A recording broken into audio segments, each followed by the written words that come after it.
with that. Because, oh my goodness, what a week it's been. Like, I suppose there's not much point in explaining it now because there's no one here yet. My hair looks crazy. And you can see this awful mess of a room in the background. It's great. Two boys live in here, you know. What are you going to do besides clean it and then just let it be a mess most of the time, even though you do clean it?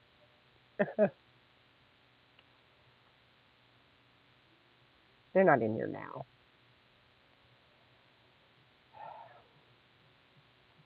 Anyways, yeah, so I had two ideas for videos this week.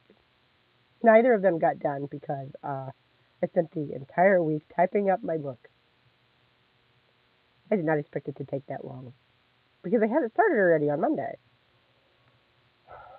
And as you can hear, I'm still under the weather, which is unbelievable to me. It's been like two solid months or something.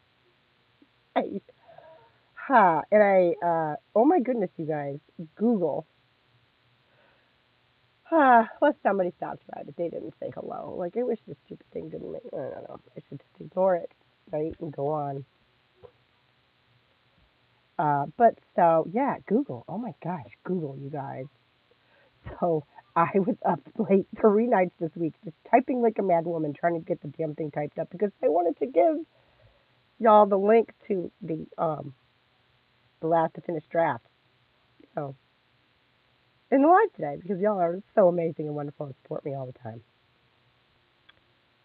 And then I made the mistake of trying to upload it into Google Drive from my Word, and all of my formatting went bye bye. I like it really was like you think you're sprinting across the finish line and then just watching it just shoot like a half a mile down the road, y'all. I cried. So, oh my god. And hello. Hey, how's it going? Well, it has been quite a week because I had two videos planned for this, well, two video ideas for this weekend. Yeah, oh my gosh, with the Google thing, really? Oh man, like no one told me about this. I did not. It did not occur to me. Like I thought I was just gonna be able to copy paste. Silly me. Oh my goodness. Uh, but y'all, it's finished. It's finished. I mean, uh, it is a little short. I'm a little disappointed about that, but it's so tight. You know, I don't want to just go adding stuff to it willy nilly just to make it longer. But like, okay, if you can see the paragraphs, how they are normal paragraphs, like I guess about backwards for y'all, so that's fun. And then we go down a page, and look at that. Look at all those extra spaces. Like, who the fuck types like that? Who needs that? Who wants that? Why is that the default setting? I do not understand this. Oh, and here comes Hubs with a gallon of milk because he is my hero.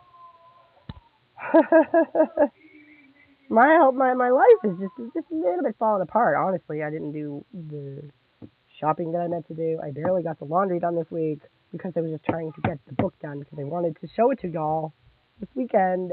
And oh my god. So now I don't have my videos done, I don't have my book done, and I just like Google just screwed me so bad. I can't even. Why did I bother to do all that formatting, Google? Why do you think all that was there? Why did oh my gosh, and it's so infuriating. They want to be smarter than me. It's like I'm writing it's a story, right? So like there's random dialogue and some of the like the indentations appear random and there are a lot of them. But after about 4 or 5 indented rows in the lines in a row, it decides that all of the lines need to be indented. No, they don't. No, they don't. I don't want the smart formatting. Jeez, I'm old, I guess. I can format it myself. I was literally taught to do typesetting by people who used to do typesetting. Yeah, so Like I know how to do this myself. Are you making a video? Yeah, no, we're live right now. There's one person here. I'm sorry. What? I'm sorry, because. Okay. I love you. I love you. I told him you're my hero. You went to get the milk. Yeah, I just got back to the milk and cream. Would you like to have a Thank coffee? you. Yes. Oh yes. Oh I'll yes. kiss. Mm. Thank you. Wait. Huh. Now you have long hair.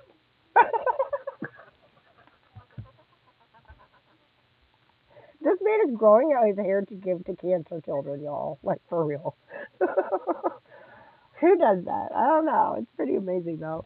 Um, but yeah, so I'm on chapter 17. I got to chapter 17 last night with the reformatting. Let's see though. I can give you some numbers.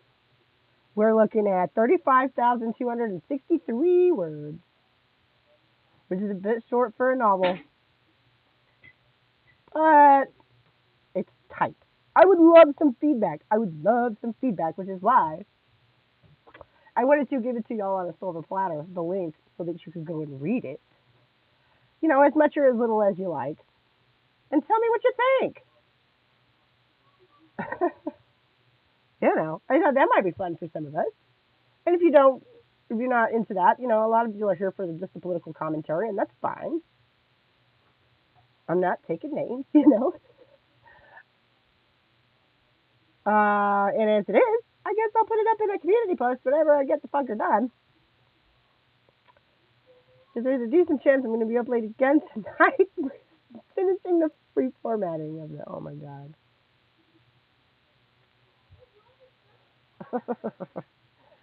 It's mind boggling the way that Google just like how in the world do you own half the planet as far as the internet is concerned, and yet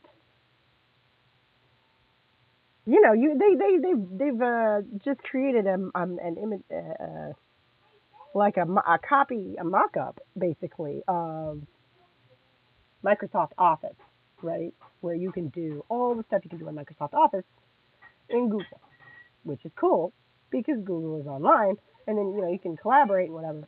But like when you bring something in from one software to the other, you should not lose all of your formatting. Like that is so ridiculous. These people expect me to take them seriously as overlords of the world, and they don't even understand how formatting works. Thank you. Would you like some biscuits and gravy? Um, Uh, you want to make you some cheddar cheese biscuit or something? hmm. You want to hold off while you're adoring the fan? Well, I'm a little self-conscious about eating on camera, so if only Right. for that. My adoring fiance. There's three people in here. Hi, I don't know who's here besides Leah. Oh, is Leah there? Leah Cree. Oh, okay. She doesn't stop by very often, but she's here today. Yay! All right. Well, I'll let you do with your fans. I'm gonna go kill the evil Nazis. Nazis? I thought you guys were hunting orcs or something. No. The coalition is based off.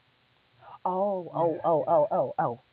Fantasy Nazis. Cool. Yeah. Cool. All right. Yeah. Give them hell. Down with fascists. Yeah. Yay. It's D&D day. It's DMD. Yeah. Oh my goodness. Oh. Come on. Haha. Yeah. Well, we gotta protect our identity where we can, right? I mean, if you want to, I I kind of gave that up a few years ago because I married to a man who made up his last name. There's only three of us on the planet, so what the fuck is there a samurai doing on Gunsmoke? Now there is a question that I never asked and never wanted an answer to. Ah.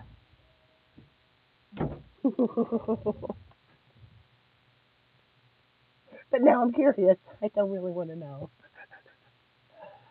Ah. Hmm.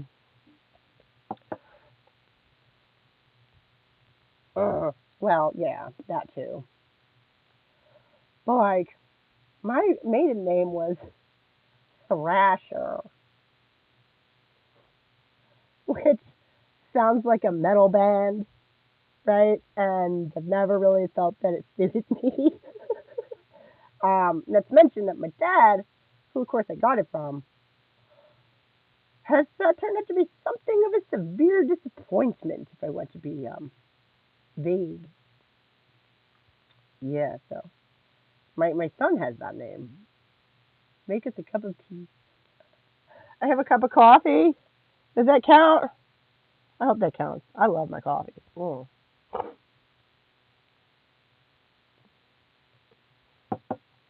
Uh, but so, no, how long? Yeah. I mean, you can change your name whenever you want. You just have to pay a small fee. Most people think that it's like expensive and complicated, but I tell you, at least here in the States, you fill out a form, you pay like $100. Bam, you're done. It's ridiculous. Like I say, my husband created his last name, so he's done that. Not in the way of like, oh, I'm getting married, but apparently it's the same form. So that's fun. Tea quenches your thirst better. Hmm. When I'm thirsty, I want something cold. Yeah, water with orange vitamin flavor in it. Hey, cat farm. Okay, we got some peeps now. So I'm going to repeat a little bit about what I said at the beginning, which is that I spent all week typing up this book because I wanted to. Okay, yeah. Well, with the government, it's easy. Then with all the other private organizations, yeah, you're just going to have to go through all of them one at a time, and they probably have their own fees that they charge and blah. Really? Well, that's not much at all.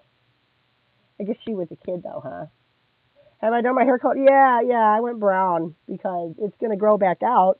And look at this. Look at this. It didn't even cover the red, the roots. It really. I did it twice, and it really did not cover the red roots. Yeah, yeah. You're probably right there. Wait until you've had it. Not that it wants to like look nice today. I brushed it and I did stuff to it, and it's just all flat on top. But yeah, we're brown again because the red is going to grow back out. See, and I did not want to have primary color striped hair. 10 years ago, yeah. Gosh, he must have changed his last name at least that long ago. Well, because our daughter, who is his from from before we got together, has his original last name. We we have, let me see, one, two, three. We had four different surnames in the household before our oldest moved out, and now we're down to three. Ooh. But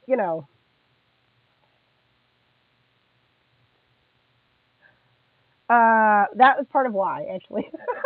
you know, seeing as I'm going to turn 40 this year, doing anything that's all the rage with the kids just feels a little try hard. You know, I'm trying to go my own way, like I always do. And you know what? Sometimes it's really frustrating. When I was in the eighth grade in like 1997 and 8, I was doing the nerd core thing, like nerd rock and like Weezer and like rolled up tight pants and like the whole 50s thing, rockabilly thing.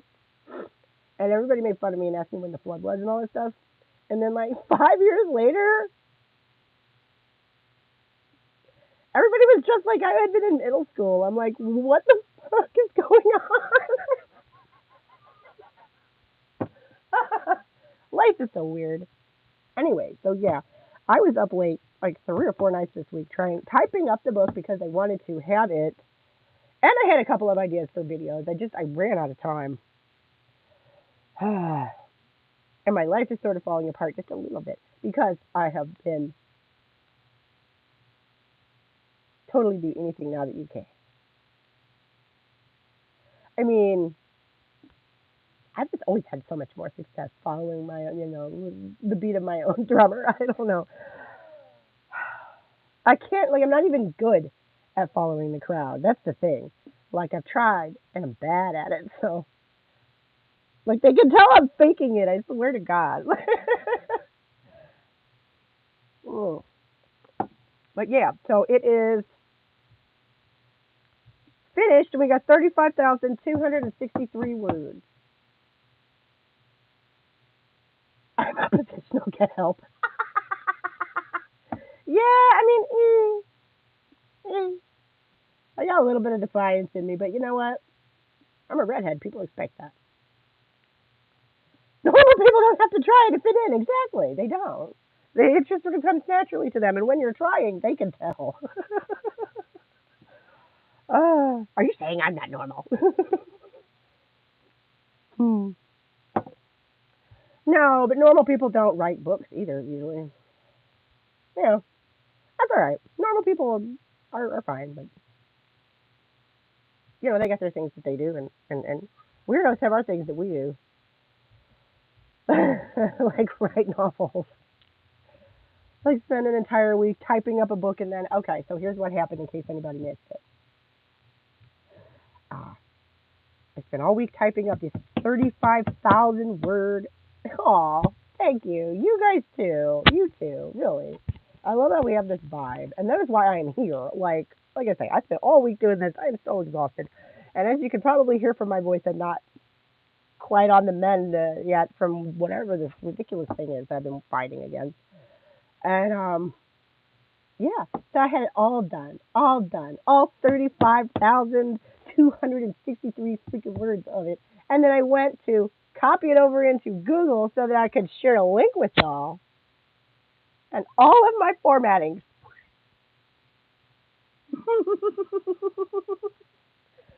Which is what I was ranting about earlier. It's like, okay, Google owns like half the internet at this point, and they have created for them. Hey, Jamie, how you doing? They have created for themselves essentially a mock-up of Microsoft Office, right? Where you can do everything you can do in Microsoft Office in Google, which is nice because it's online, so you can do it collaboratively.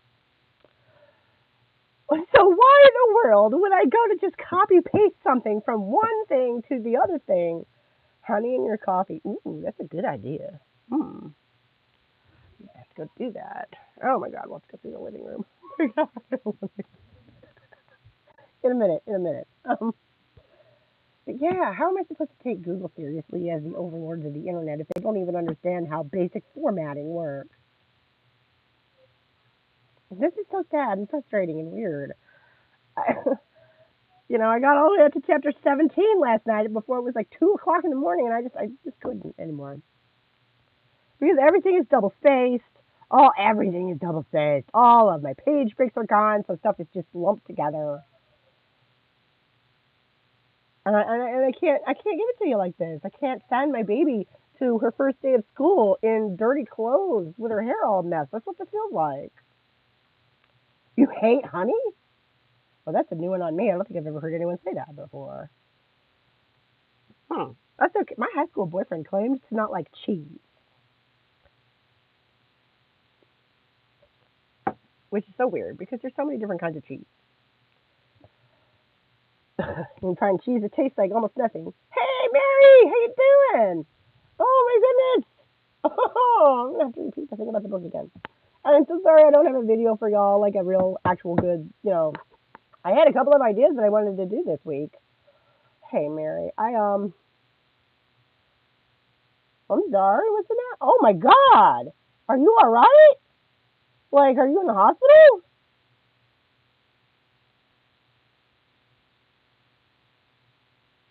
Oh, fuck. Yeah, my kid doesn't like blueberries. That's also weird. A hit and run? Oh my God. Were you like, okay, good. So it wasn't, are you in a cast or something? I mean, oh my God. Oh no. Oh, that's like a double blow. Oh my God. And my hair is crazy. I, oh my God, Mary, I'm so sorry. What are you gonna do? I mean, do you have like a lead on a new vehicle, maybe, or?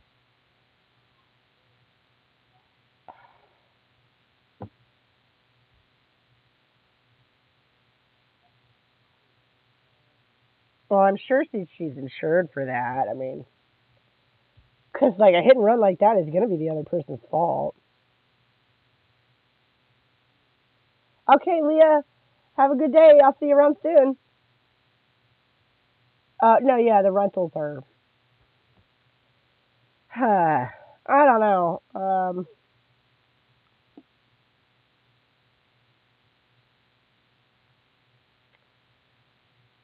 They might as well just call deductible like they need to come up with another word for that because it doesn't tell you what it is, does it? At all. That word doesn't tell you what that is at all because a deductible is how they fuck you.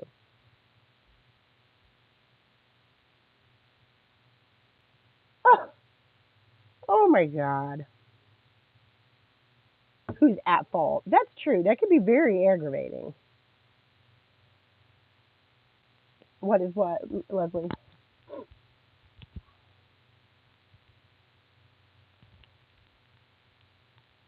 Like Leslie, you about to get a lesson in American insurance.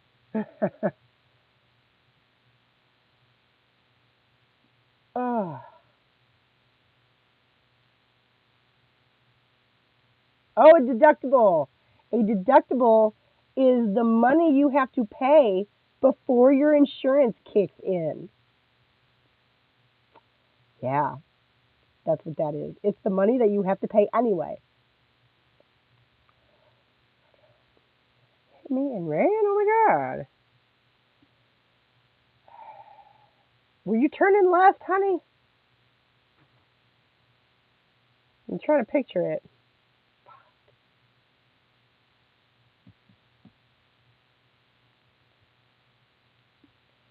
Because I've been in 3 accidents, all of which were technically my fault. Yeah, okay. Oh, shit. Ugh. That's going to be dicey because I had one like that. We call that excess? Yes, it is. It is. It's absolutely, that's what I'm saying. You need to come up with another name for it because it's bullshit and it's how they screw you. Because you think to yourself, oh, I have insurance. I have this covered. Not unless you have a grand in the bank, you don't. I didn't have enough time to turn. I should have waited for them. I mean, maybe, but like, girl, let me tell you what happened to me when I got rammed into turning left. Uh, it was on the east side of Cleveland, which is all one big hill. And when I started to turn, there was no one there. And then this woman came speeding down this hill and like over the crest of the hill. So she came into view while I was in the midst of turning. Cops are allowed to lie to you. Yeah, they are. Isn't that fun? I feel like that should not be the case. Oh my god, one of many petty details that are just so fucked up. But yeah, this woman came out of nowhere. I mean, she was speeding down this hill in a 40 to 35 zone going like 60 miles an hour. And it was still my fault because I was turning left. You're allowed to lie in court? No one's allowed to lie in court. What? That's called perjury. That's a crime. Cops are allowed to commit crimes. No, yes. I know. You're right. Well, true.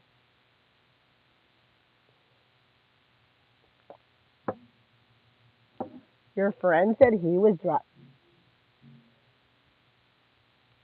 It can be, yeah. Because, like you say, they're going to tell you, oh, you should have waited. That's what they tried to tell me, and told them. There was no, she wasn't there. There was nothing to wait for. I'm supposed to sit there and wait till the light turns red? Like what? Ah. But, it's really, I've just had to come to the conclusion in various different situations over the years that if you don't have the money to just kind of make everything smoothed over and make it go away, then they're gonna fuck with you. Like if you're there at all, trying to talk to them about stuff.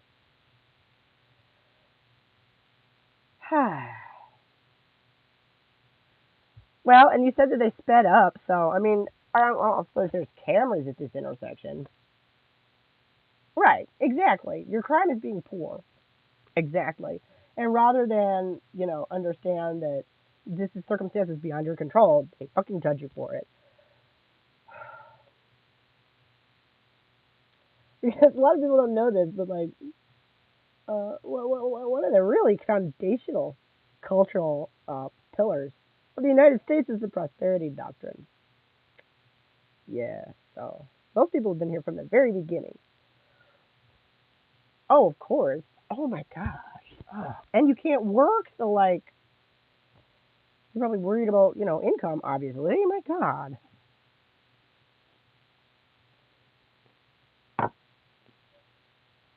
Hmm. Yeah, we are. We got ourselves a Sam's Club membership last year, and we've used it twice. Twice. Right? Of course you do. Of course you do. And whew, it's scary. It's genuinely scary. Uh, but like,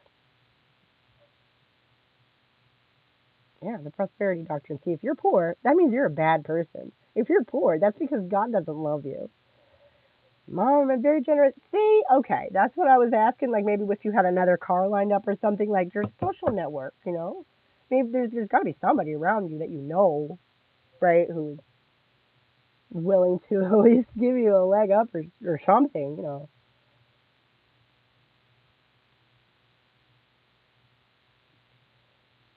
You know what? Yes. Don't know how to help but survive in this environment without help from the people you should be away from. Oh my God. Yes. Oh yeah. See, boomers. Oh my God. I watched the funniest thing yesterday.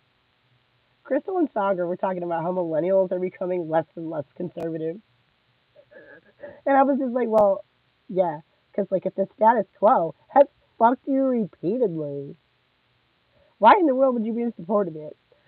And Sagar made this point of like, well, these older generations, they, had met these life milestones and had built up some personal wealth. Sure, unless it's well, excess because they put your premium. Yeah, that's true.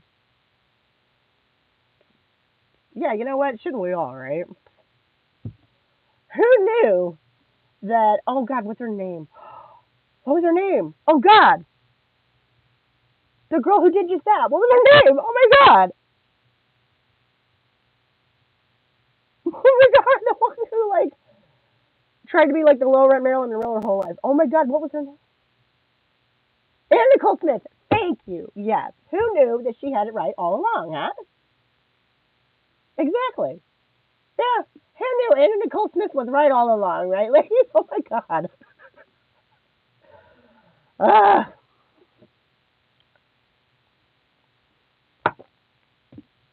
But anyway, yeah, so Chris Hager's idea was that these older generations had become more and more conservative as they aged because they accumulated wealth. And that if the older generations wanted to get millennials on the God that, yes, she is, unfortunately. That happened a while ago, too. Feminist icon Anna Nicole Smith. Oh my God.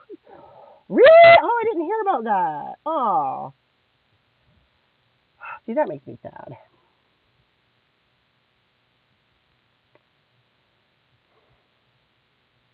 Well, I mean, if Jen's getting it wrong. Well, see, I think there might be an argument to be made where she chose money over love, right? And in this world, if you want to be, materially comfortable, a lot of times that's the choice you have to make, which is fucked up and it's gonna hurt you. Oh, your pick. Yeah, quite so. But yeah, having to choose money over love is gonna fuck up your soul. So, you know. Ah. Anyway, as far as money though, right, that is. It's very sad. And I've always kind of looked at her and thought that she was really smart and really shallow. Right. Oh my God. I think that's what a lot of women do. And I think that a lot of young people of either sex underestimate just how much, human emotional connection is worth moving forward in life, uh, and how much you suffer without it. But so Sagar was suggesting that perhaps if the older generations want millennials and Gen Z to get in on the whole getting, aging conservative act, maybe they ought to share the wealth a little bit. Maybe they ought to spread that shit around a little bit. It's like the numbers are ridiculous. Now this is from Bruce Gibney's book from a couple of years ago, so they might be different now, but it's something like boomers have like 55% of the wealth in this country, and millennials have like 6. Like, what the fuck?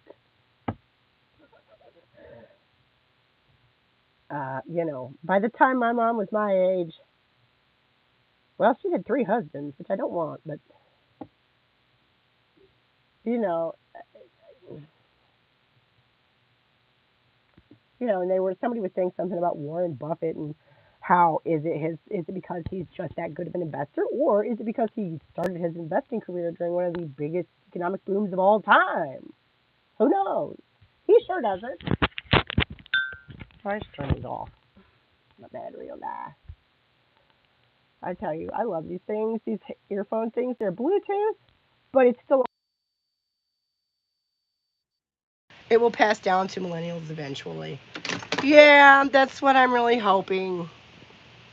I have read a few things here and there about like business owners who literally do not want to hand their businesses down to their children.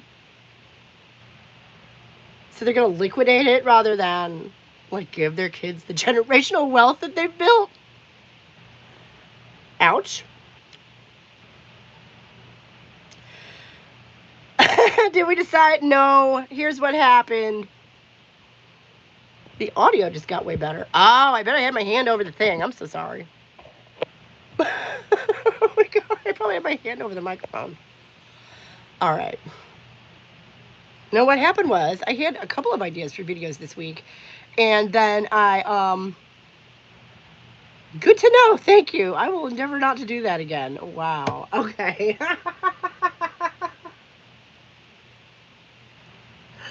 Oh my goodness, how embarrassing. Anyway, I had a couple of video ideas for this week, and I wanted to finish getting the book typed up. Well, partly for me. I admit it. I was just a little self-indulgent, and then I've been working on a novel for almost a year, and I was this close to getting it into any sort of a form that anyone else could see. Ah. See, that's exactly what I'm hearing from so many of them. And it's like, well, who the fuck raised us? You assholes? But yeah, it's our fault. Okay, punish us. That's what you always love to do anyway, right? Okay, might be getting a little personal now. Right, I'm sorry to hear that too. That's fucking awful.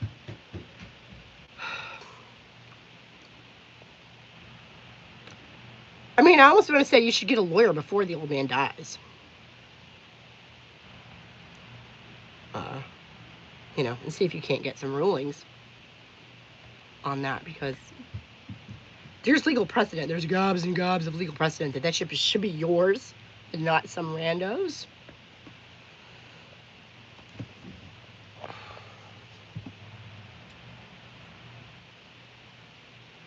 The French inheritance law. No, what is that?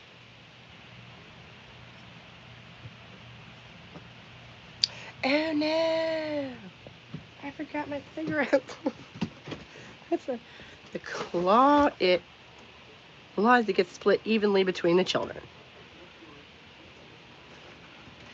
My son is young. It's a plot point in the movie Murder Mystery. Huh? Ma, Huh? there's like this monster song that my brother and me like. Uh-huh.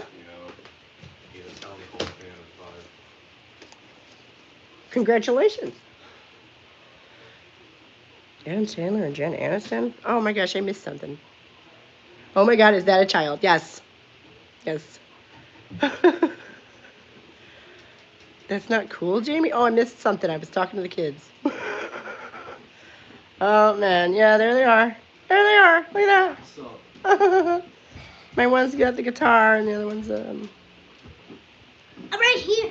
If you, this. Very melodramatic, that one. He's got the got the drama in him naturally. And then the other one is just like sob. Huh. He wants to show you his balloon. It blew itself up. That's a child on the guitar. That is my 14-year-old son, yes. A mini ginger, yeah. Yep.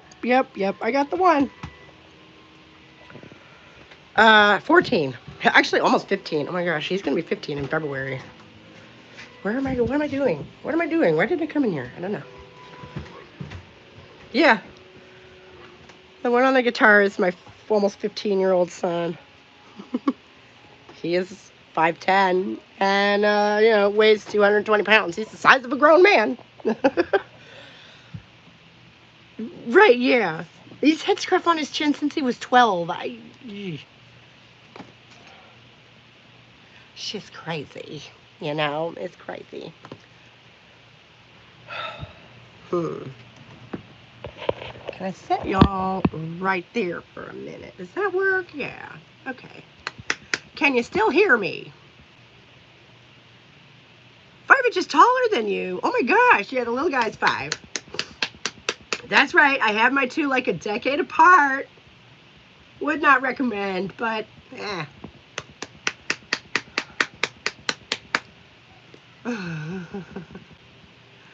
Cool.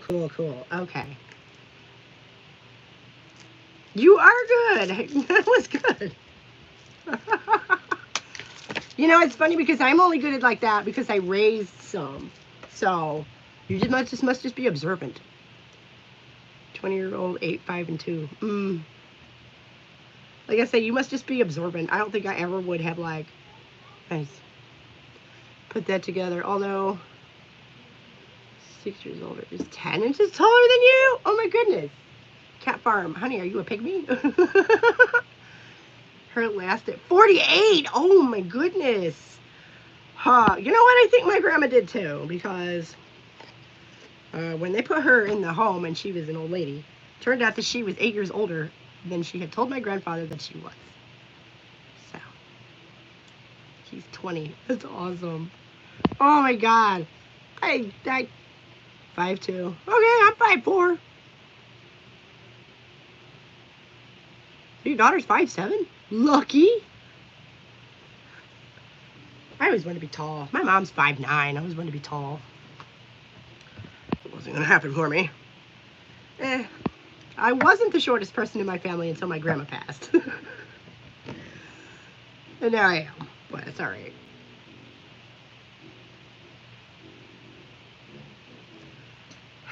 Yeah, no, I was a little self-indulgent this week, and I just wanted to get it done. It's almost a year of my life, and I wanted to show it to y'all. Are you still shows anywhere? No. Step stools are your friend. They make some really cool ones that'll fold up. 5 foot flat, Leslie? Oh my goodness. Girl. Petite.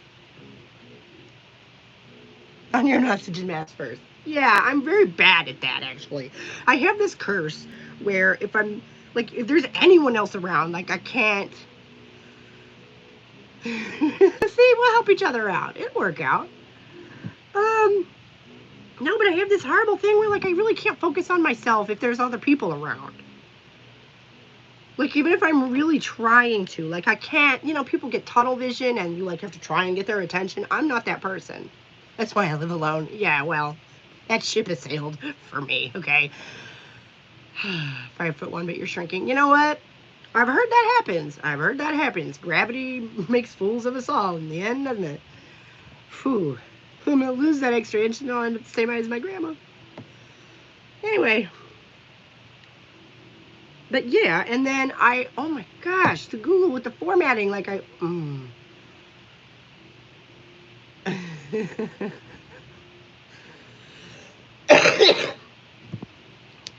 The Google just killed me with this formatting, y'all. Like I really. 1, 2, 3. Whoop. Apparently I did that one already. It does not look like I did, but whatever.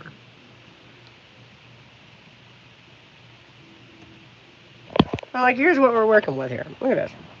See, we got 1, 2, 3, 4, 5, 6, 7, 8. Bam. Now it is single spaced. Anyone knows of a faster way to do that? I really, I don't know how I'm supposed to take these people seriously. They own YouTube. You know, Google owns YouTube. And apparently they don't understand why formatting is important in text. Like, okay, Jamie, have a good day. I hope it's not too cold there.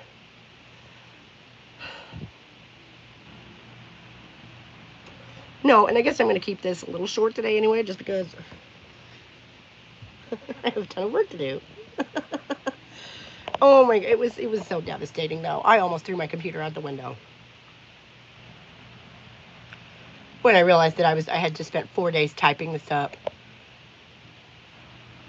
I tried 3 different ways of uploading it, and like Google will let me type new stuff in single spaced, but every time I bring the stuff over from Word, it's double spaced. And like, who double spaces a novel? I mean, honestly, what is this, a college English paper?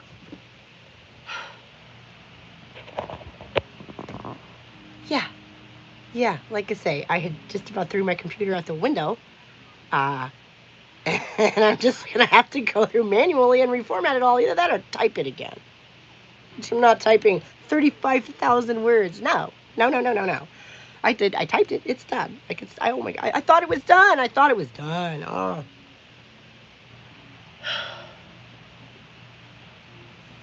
So no, we didn't decide on 11 a.m. for the live. I am just here for y'all because I have been working to get this done all week so that I could make the video. And the worst part is, yesterday morning, I thought I had it done. I actually thought I was going to get to do both this week. I actually thought I was going to do it.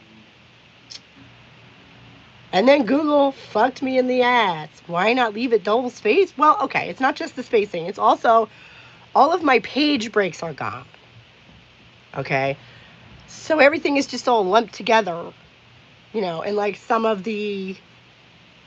Like there are letters in here. There's like an entire chapter that's 2 characters writing letters back and forth to one another. And it just looks like shit. Okay? To have like half of one letter on one page and half of like... No, and like I said earlier, it feels like sending my baby to her first day of school in dirty clothes with her hair all in a mess. I just like, this is horrible. I don't want to do that. I put so much work into it, I want to put it out on its best foot, you know? I don't want people to be confused trying to read it, trying to piece it together. That's not, no. Prose is supposed to be like a window, you know, where you just kind of look through it and you see the story.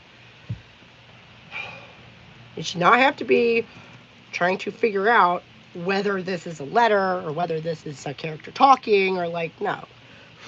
Especially since I already took care of all of that in Word. Ugh. So, you know, I'm going to have to go get some fucking software recommendations from other writers, I guess, because this cannot be how people do stuff, because it doesn't work. Ugh. It does not work.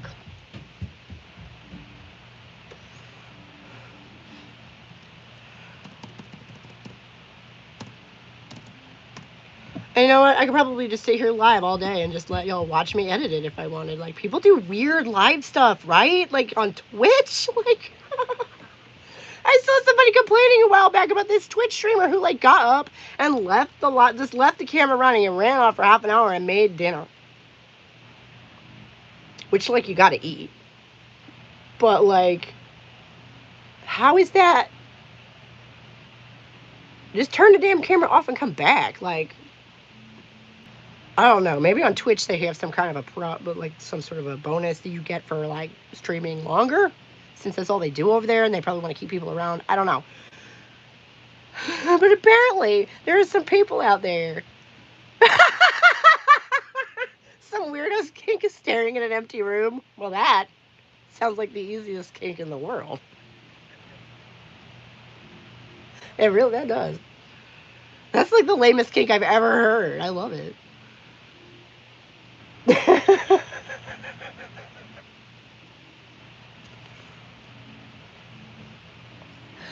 Oh. But so, yeah, apparently people are doing all kinds of weird stuff out there on live streams, including nothing. So, on the one hand, imaginary internet friends, hey, I am very much real. Thank you very much. And we can really be friends. I don't see a reason why not. You seem cool. Read my book and I'll love you forever. Like, there's an easy way into my heart right now. Oh my gosh. I think it hangs together pretty well. It's a little short. But I've really... yeah. I've worked really hard to tighten it up. I'll be honest, I think the opening is weak. The first line is just sort of what came to me at the beginning. Oh, cool. Awesome. I'll definitely have that link in my community post for y'all. Hopefully by the end of the day. Hey, Judy, how you doing? We're just hanging out, talking about how Google is a nightmare. While I reformat my book that I spent all week typing up. How are you doing, Judy?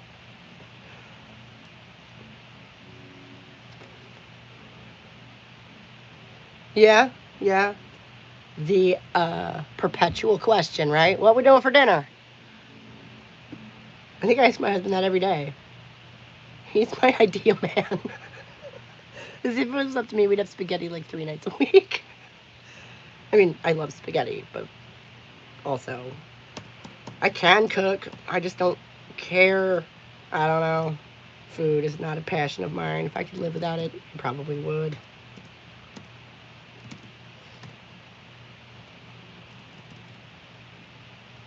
Ooh, okay. Name. This is going to be backwards to you. That's okay. I can fix that.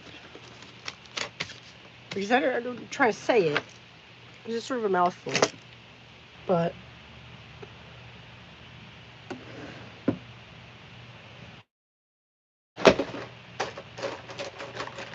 I can write backwards.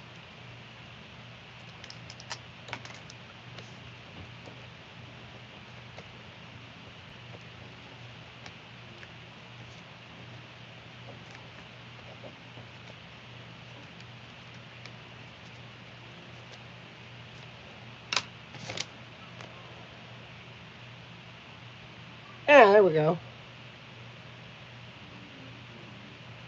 It's the name of the place and a word that means ancient mysteries. I made the name up. With some help from, place name suffixes and prefixes and stuff. And then I Googled it, and pretty sure it doesn't exist. I actually managed to come up with a name for a place that doesn't exist. That sounds like a place that could exist, I think. And then that being the name of the place, I figure that will be the sort of the naming convention for the other 2 books too. And then I'll just have to come up with another noun to put, or, based on whatever those stories are. Well, I loosely know what they're about. Oh my gosh, the first one's fun. Like I say, the opening is a little weak, but and I didn't set out to make a funny book, but there's a couple of spots in it that just make me laugh. So I hope that you guys find them funny too. And character has sort of a sarcastic sense of humor, which she gets a lot of it from me. I'll be honest. But it's first person, so a lot of times you get to see what she's thinking, as well as what she says. So that's fun. Who doesn't like that, right? But so the opening is really just the way that it came to me, and it's a little weak, and I'd like to maybe put something a little bit more like a thesis statement at the beginning. Something a little bit more of an introductory to the story as opposed to, so it all began when, you know, like, pfft, that's kind of lame. So I hope that y'all will push on past the,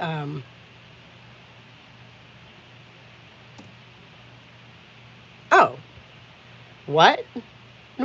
Why does it think I need it just gave me a new window for no reason. What are you doing?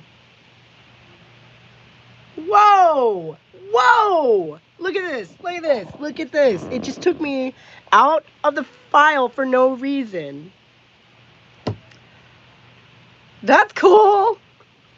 No, wait. It's not. That's shit. What are you doing? Like, I was in the middle of editing that. I was...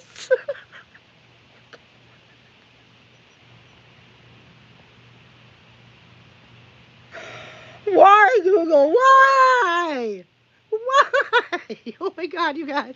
Maybe I should just leave the camera rolling and y'all can watch the fireworks as I fight with this machine. Oh my God. Yesterday I was crying. Not even kidding. I was crying. I was on chapter 17. And now we're back at the top for some reason. Ugh.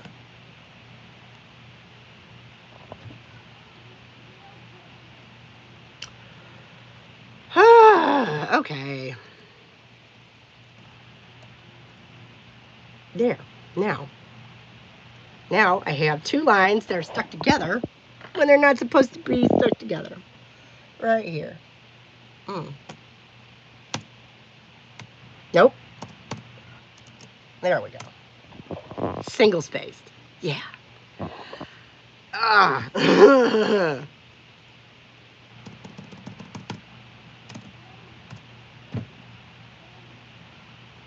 I mean, it's just such a mess. It's just such a mess.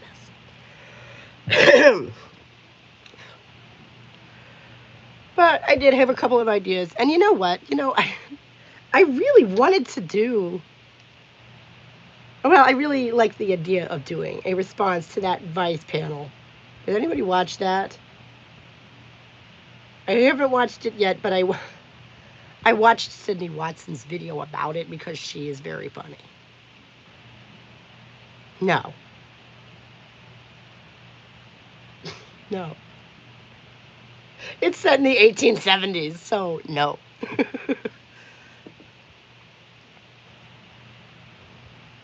There's a lot of women in my book. A lot of women. The main character is a woman. Well, she starts out as a girl. And then lives long enough to grow up and become a woman. No. Our main character is bisexual, but she doesn't know that yet. So we don't know that yet. No one's going to find that out until the second book, except for you guys, because I just gave you spoilers, but, you know. Yeah, no, it's really not the subject of the story. It's really more generational trauma and just sort of women trying to exist in a world that's not built for us. You know, that kind of thing.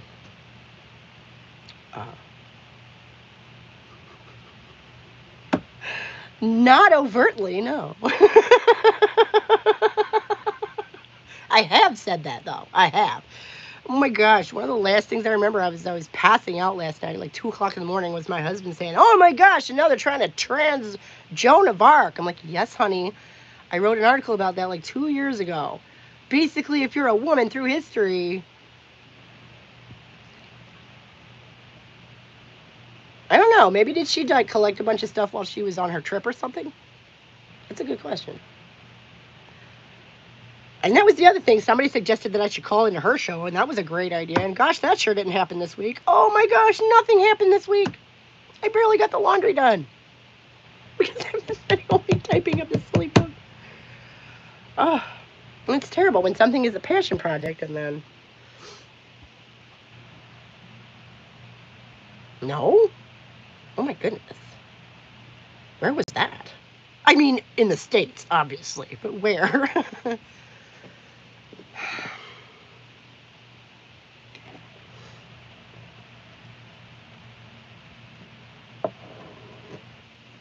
Virginia? Oh my God, that's practically next door. Audio get better? Yes, the audio gets better. Apparently I have my hand over the microphone. Oh my God, that's so embarrassing, you guys. I have a degree in audio technology. That's so embarrassing. Oh my God. You know, it's funny. Somebody accused me of being a little unhinged a couple of weeks ago. Like, I can't seem to get that out of my head. Because, like, yes, thanks for noticing. Like, your point made. It had to be with a gun, right? He had to get a gun. That's the only thing I could think of.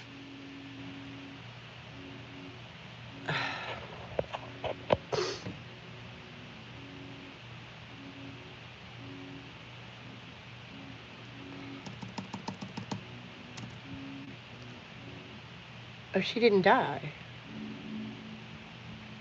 In critical condition. Still, I mean, he had to have shot her, right? Like, there's just no way a 6-year-old is going to put a grown woman from your car accident.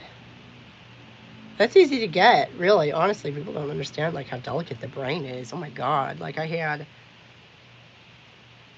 shot her with a gun, yeah. No, for what it's worth, a friend of mine is a brain surgeon. And he used to work for the Cleveland Clinic. Famous people, right. See, the thing about that is, A, I'm a chick. Ha ha ha. Yeah, it sounds like he probably already has had a rough life. Uh-huh. Yeah. No, but so, like, my friend, the brain surgeon, was talking about, like, he never let his kids ride their bikes without a helmet. Their bike. Much less a car. And he's like, yeah, that's a nightmare. The idea, like, car accidents are so bad for your brain, is it just jostles around in there.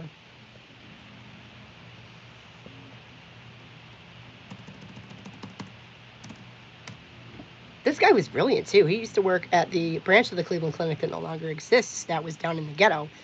And he actually invented a new method for saving gunshot wound to you know, of dealing with the swelling, so that it, you know, raised his survival rate from like 10% to like 50.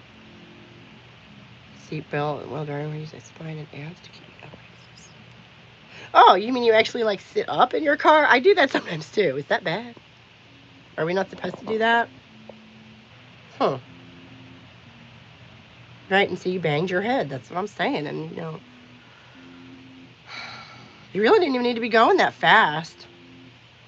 But, like, it's floating in liquid in here, right? So when when your body is moving and you stop suddenly, your brain goes.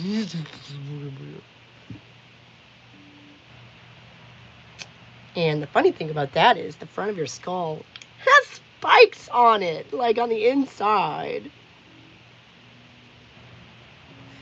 Yeah, so like I was saying, my friend the brain surgeon was afraid of bike accidents. Bikes can't even go more than like 25 miles an hour. So, yeah, I would definitely take it easy on yourself for a little while there, honey. You're probably going to have some short-circuiting going on up there. Don't be too hard on yourself. Especially with the depression. Like, that can be really easy to, you know, if you don't take into account the fact that maybe you're not being your most rational. Go for the head with their missiles. Oh my God. Yeah, like, oh my God, this last week has been so crazy. Like, somebody got attacked, right? Oh my God.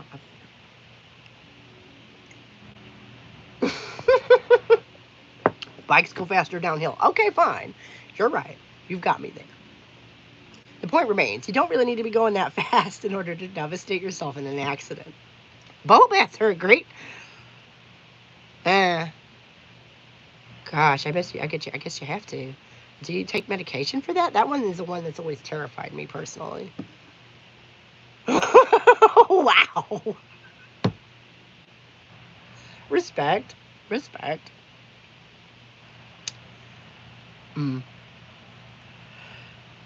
I guess that's one that you kind of have to, because your brain just really sort of just swings around without, you know, any sort of, it just kind of does what it wants.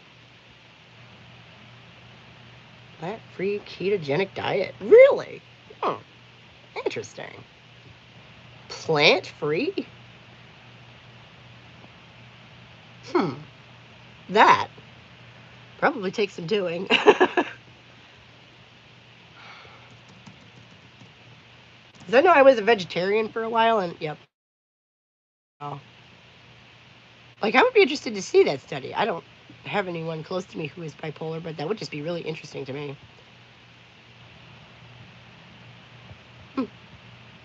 Yeah, I guess pepper is a plant, isn't it? But, you know. And mustard.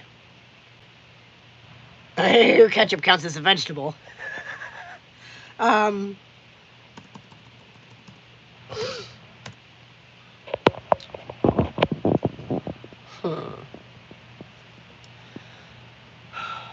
Where were we? Oh yeah, I was just. But as a vegetarian, I noticed that like food manufacturers do not seem to have any concept of like respect for the idea of like keeping food groups actually separate, because they'll just put lard and shit where it does not need to be there. So I imagine that if you're trying to eat a plant-free diet, you really probably have to work at that. You know, on the because like and I think they think we're all stupid. Like, why is my bacon labeled as gluten-free? What? There's no wheat in bacon? I had no idea. Okay, cool.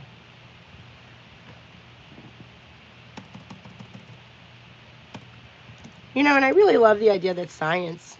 Okay, cool. It sounds good. But I love the idea that science is finally coming around to the idea that there's a different ideal diet for basically everyone. Some beef patties have gluten. Yeah, because they put breadcrumbs. Sugar-free bacon. Okay. Right, yeah, because they, do like the maple smoking and whatever. But there's still no wheat in it, right? The gluten-free bacon. Why does the label say that? How stupid do they think we are?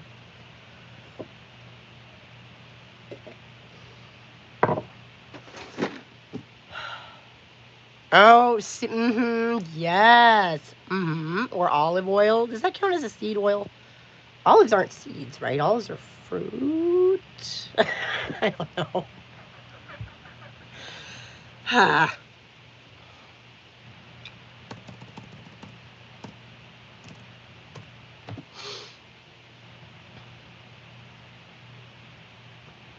Okay, cool.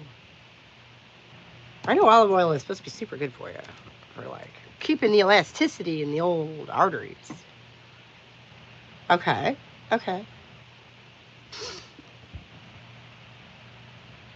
Well, right, straight up vegetable oil obviously is probably not your friend. No Crisco for you.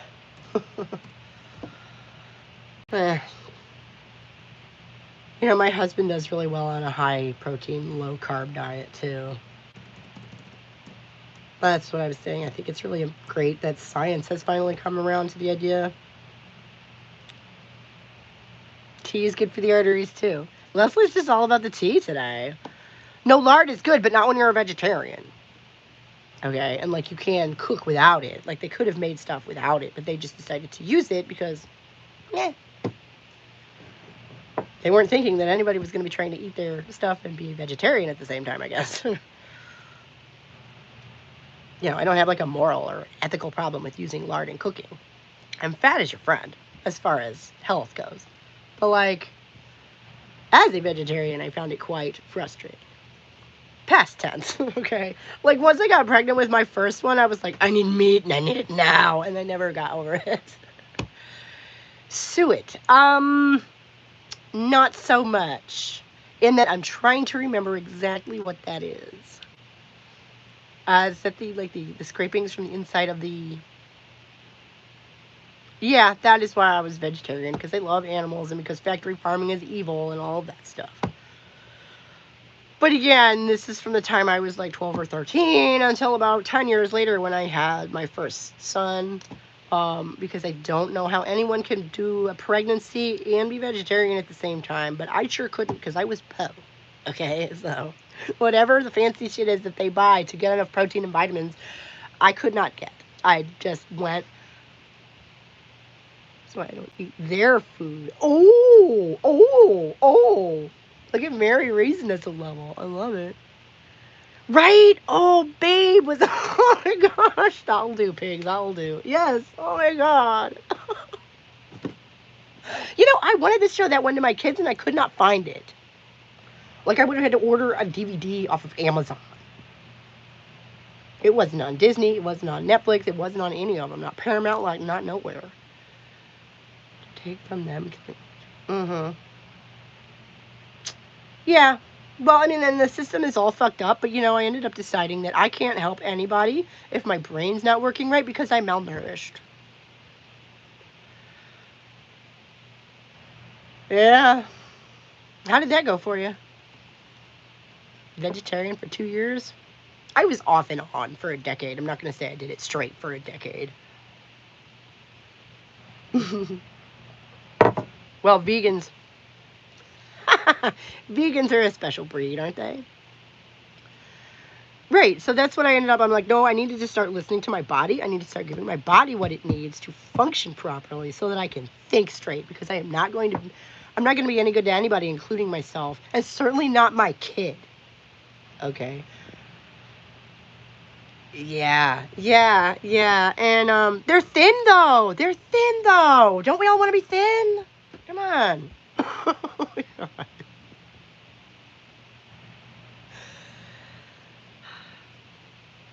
I mean, you remember how much weight Bill Clinton lost after he stopped eating them cheeseburgers, right? It's amazing. You know, it's your brain's made of fat cells. Like,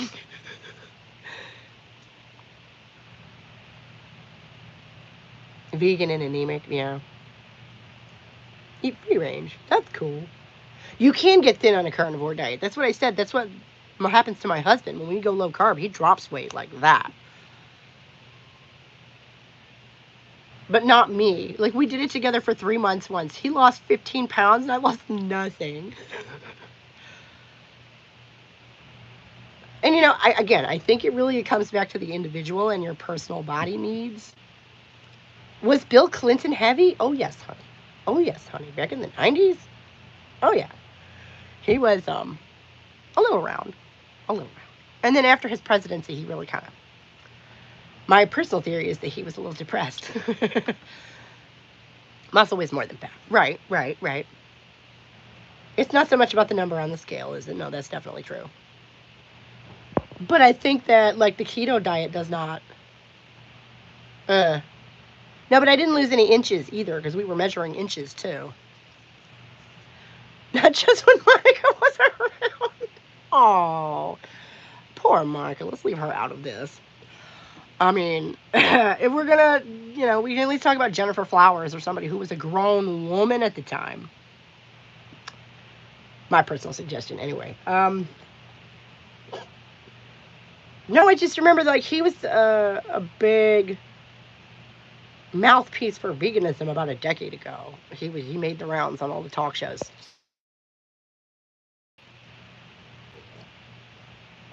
And then I haven't seen him for a while, so maybe it didn't stick. I don't know. But, like, yeah, I just... Exactly. Oh, my gosh. Exactly. Yeah, that's what I'm saying. Let's leave Monica out of this. Like, we can make fun of Bill all day. We probably could, too. There's enough material there. Yes, and you know what the other thing about veganism is you cannot have a natural diet. You have to eat, like, all this super processed, artificial shit. Yes. Oh, my God. Like the TVP, textured vegetable protein, that's what they make a lot of those veggie burgers and stuff out of. Morningstar Farms, y'all, that used to be my jam.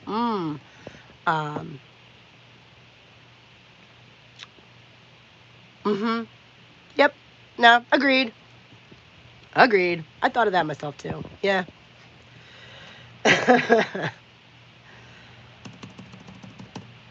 And I just don't, I feel like such a paranoid weirdo, but, like, I don't trust.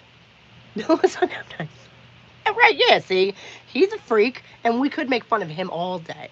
But, like, my mom was big into Rush Limbaugh, okay? That man used to be on the radio every day when I came home from school. I heard all of that Monica Lewinsky shit from the other side. It was awful. It's awful. Like, I mean, you know, because, of course, Rush Limbaugh was not... Well, I don't like beans. I make a terrible vegan because I don't like beans. You got me. Busted. They're probably right, though. They're definitely healthier for you. Right. He still made them to say, like, to the last day of his program. I swear to God. Like, check the calendar, dude. It's not 1997 anymore. Oh, my God. Whatever. I'll be honest. I never, ever, ever thought Jay Leno was funny. And I took great pleasure in changing the channel to Conan O'Brien every single time.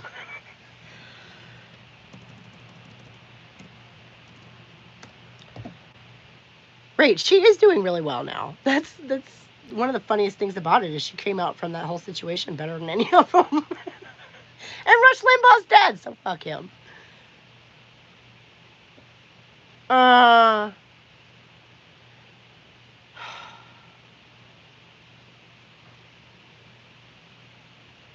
mean, it's the way they're trying to take their power back, I guess, in a situation like that.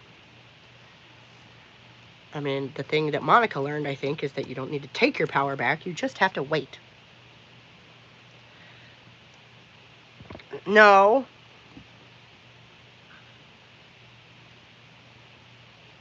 What happened to the Cash Me Outside girl? What happened to her? I'll be honest, that was one of those sort of little weird cultural trends that I just sort of ignore as a grumpy old lady.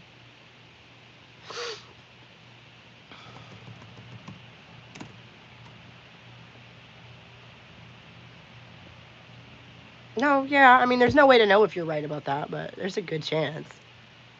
I just... Like... I mean, on the other hand, like, I've always been me, and if I was 20 years younger, I'd still be me, theoretically, right? Otherwise, it wouldn't be me 20 years younger. And I never, ever, ever, ever, ever had any interest in that kind of thing myself. Like, even if it was online, like, I think there are just some women, hopefully some dudes, there's just some people who are not interested in that kind of thing. A record deal? Oh. So they fed her to the machine. Nice.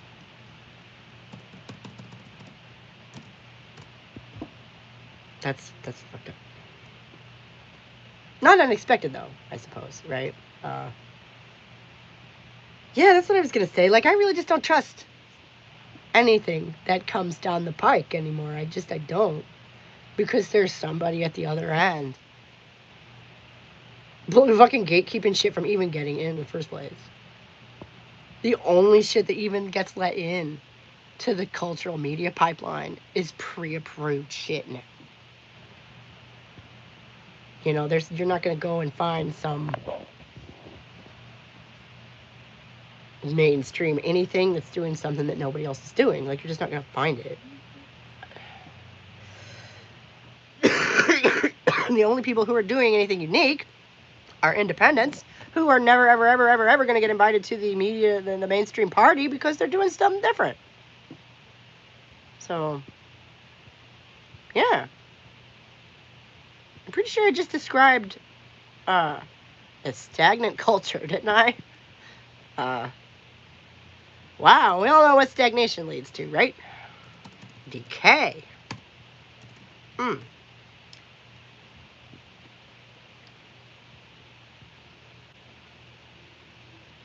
Do what you can, Leslie. Do what you gotta do, girl. Take care of your puppy. I'm glad you're feeling a little better.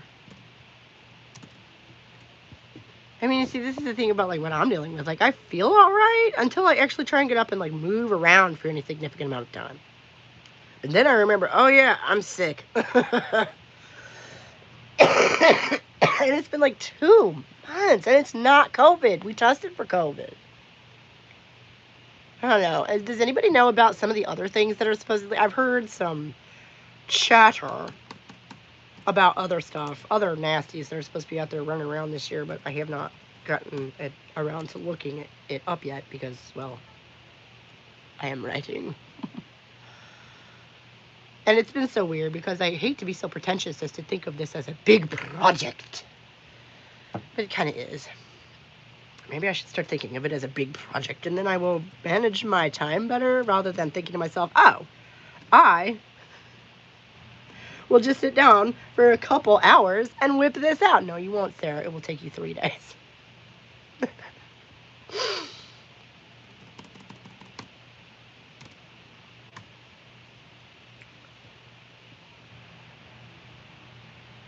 That's good. You have maybe a back brace that you could wear?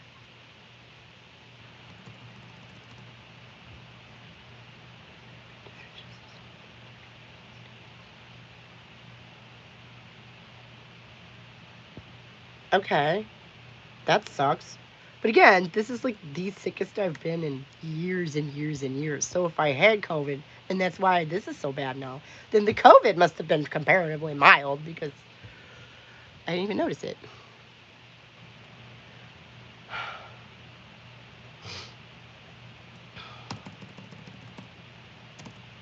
Honestly, I think I've got me a viral infection. Like a sinus infection. That's what I think it is.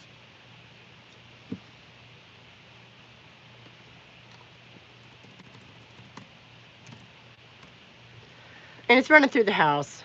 Putting out a new video this week. Ooh. That'll be fun. Oh my god, girl, that wig. That wig was something else.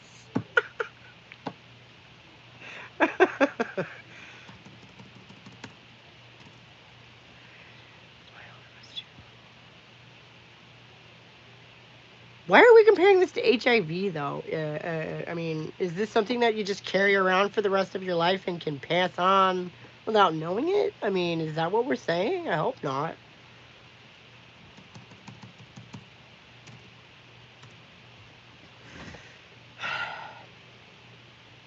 Whatever. I stopped where I...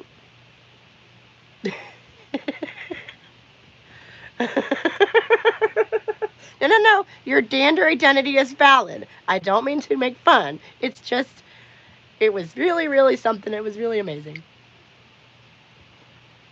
Oh my gosh, that is high. Oh. So the back brace isn't really going to help you, is it? Dang.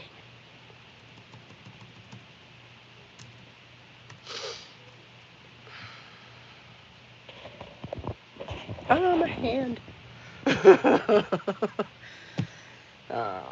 1, 2, 3, 4, 5, 6, 7, 8. Shift, enter. Tab. Down the line. Immune deficiency comparison. Okay. That's a relief. It's not something that... Yes. No, yeah. Protect your identity, girl. Like I say, I gave up that ghost like a few years ago because, well, my blog is connected to my real name, and I'm married to a guy who invented our last name. So, if you Google me, I come right the fuck up, okay? If you Google my husband, I come right up. So, I have the benefit of living in East Tennessee, which, in addition to being 45 minutes from anywhere, is about as conservative as you can get in a lot of ways. I do not expect a group of trans activists to show up at my door anytime soon, because it's quite a schlep. They would have to take a bus, like a Greyhound bus, just to get within 30 miles of here. Because we don't have a Greyhound station in town anymore. So, yeah, I'm not worried about me. I feel like I'm relatively safe. The most they can do to me is fuck with me online. And, and this is what's terrifying about the book. Let me tell you all this. Because, when people come along to my channel and they say, "You're such a TERF," I'd be like, Yup. Your point?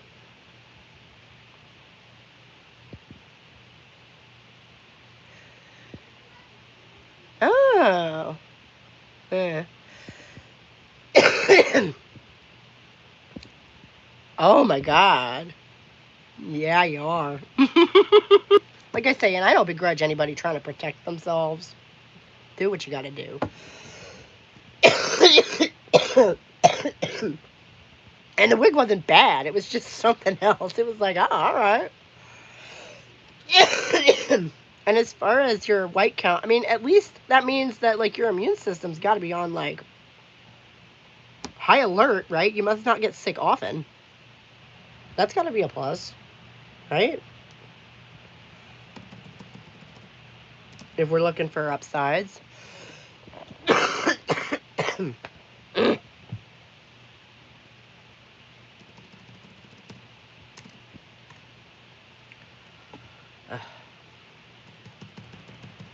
Anyways, yeah, but the thing that's terrifying about the book is like if somebody comes along and accuses me of being like a TERF or something, it really doesn't faze me.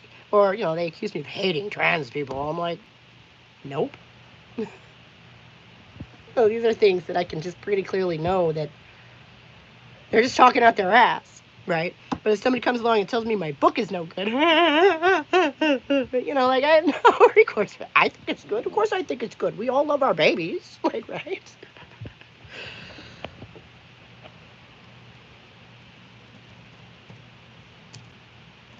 So, you know, it's almost a year of my life in here. And I know that people do not treat novels like someone's baby. That's not how people treat novels. Oh, no, no. I myself have shat on such literary saints as Tolkien and Shakespeare. Okay, so I know people are going to be mean. I know they are, and it's going to hurt.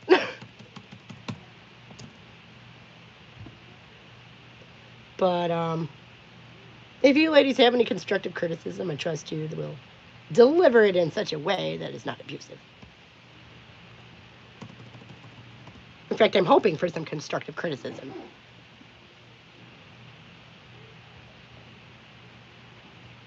Oh my goodness, I've never even heard of that one. You're on, like, immunosuppressants? Is that what that is? Is that what they have you on for that?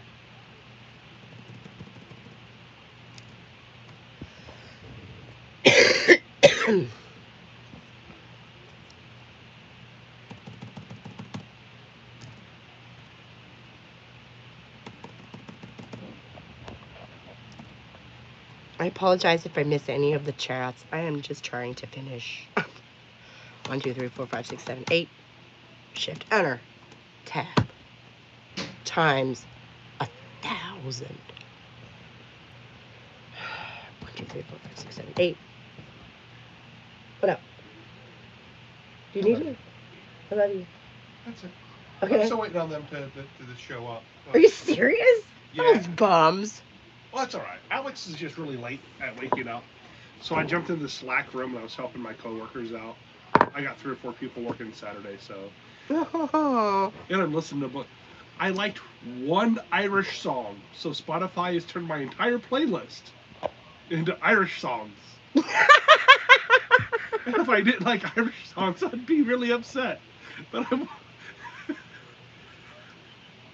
was not quite the vibe I was going for, but whatever. I'm playing a dwarf. It works. I don't care. At least it's hitting you with good stuff. I can't use some good stuff.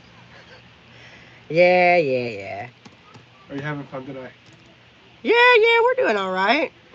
We've had some pretty good conversations so far. Right. They're keeping me company while I... Oh, that's so sweet. Yeah. You're the best fans. Oh, no! No! Oh! Why? Oh, my God, what did I even just do? Hit Control Z and undo it. No, I know, but... Okay.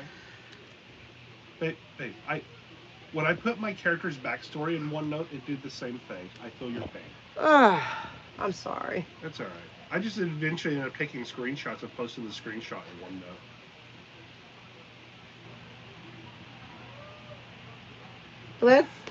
That's great. I don't think that's gonna work for me, but It wouldn't. That's why I didn't suggest it to you. introducing watermarks. Got it. I don't care. Go away. Oh my god. No, what I did was I like must have touched the touchpad and the cursor was up here, so we jumped half a page up while I was in the middle of hitting the backspace button. That's why I hate mouse pads. I use a regular mouse. Yeah, well, I hate regular mice because I'm left-handed. So. I love you. You don't have the time. They're ergonomically made for your right hand because no one's left-handed, right? Oh. Wait. 2.5 more months and I get to cut this off. I'm so happy. Oh, yeah. Yeah, if anybody missed this, he's literally growing his hair out for little cancer children, y'all. It's almost there. I don't know. I really like it. I'm going to cut it super short just to go back to short hair. And I'll probably do it again because other than pulling my own head, you know, I kind of like it. And it's only been annoying the last couple of months. So when it's gotten really long. Right. Yeah. And, you know, it's an excuse not to get a haircut but once every 2 years. So, yay. Saves a little money there, I guess. Oh, I love you. I love you. Have fun with your friends. Oh, I am. I hope your friends show up soon. Oh, Jamie and Kat were eating. Alex was just running late. Okay. And so if Alex is running a half hour late, he's actually running 2 hours early. We just adjust our times for it. That's love. Love you. Love you. He's known these guys since he was in high school. And I would say since we were in high school, but with our age difference is such that he graduated the year before I got there, so.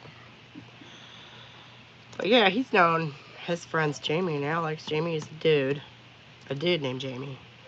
For, gosh, going on 30 years, I guess. Before I forget, I got my my second VPN working, so I can officially work from home. I can get in both sets of tools now. Good. So, okay, cool. Maybe we won't have to run to the office every day next week, huh? Yeah. Now that we're back to our regular schedule, I can work from home Wednesdays and Fridays. Okay, cool. Yay. Cool. Go on. He's trying to embarrass me. Because I'm a straight woman in feminism. He's trying to embarrass me by being all manny. Whatever. I knew what this was.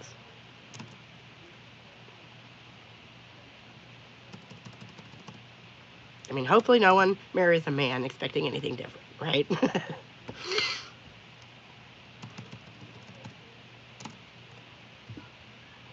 Work from home is amazing. Fuck yeah, it is. Fuck yeah, it is. He was here for 2 straight years. And, like, the amount of just relating that we did in that time, the amount of, quite frankly, interpersonal work that we got done in that time, I would have taken us years and, like, a decade. I mean, like, I don't understand how people have relationships with people they never see every day. At this point, honestly, I'm not even sure how that works.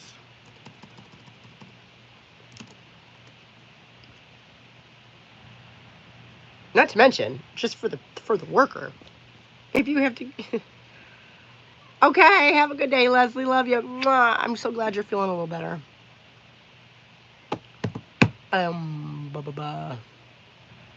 Yeah, but for the worker at home, like, there are things that might have kept you from going into the office, just silly things, like having diarrhea. Where otherwise you're all right, but you're in the bathroom every 15 minutes. Whereas if you're working from home, you can actually get something done. You can still, you know, be a reasonably helpful member of your team and take care of yourself at the same time. What a concept, right?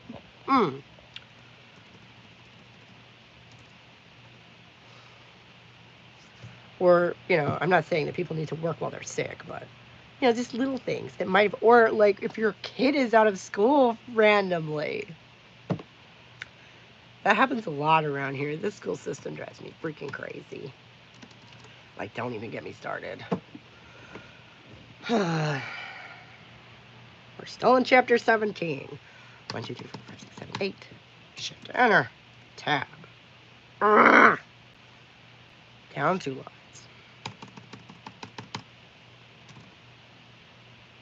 And I lost my period, so now I have to go back. Period back in. Okay. What the fuck, Google? Why? Why? Why, Google? Why? Why in the world do you not understand that, like, typesetting formats are important to people who use them? Like, what? Google, you're killing me. What is that line? And what is this at the Sandlot? You're killing me, Smalls. You're killing me. Like, I have so much random flotsam floating around in my brain. You know, I tried to go into music back in the day because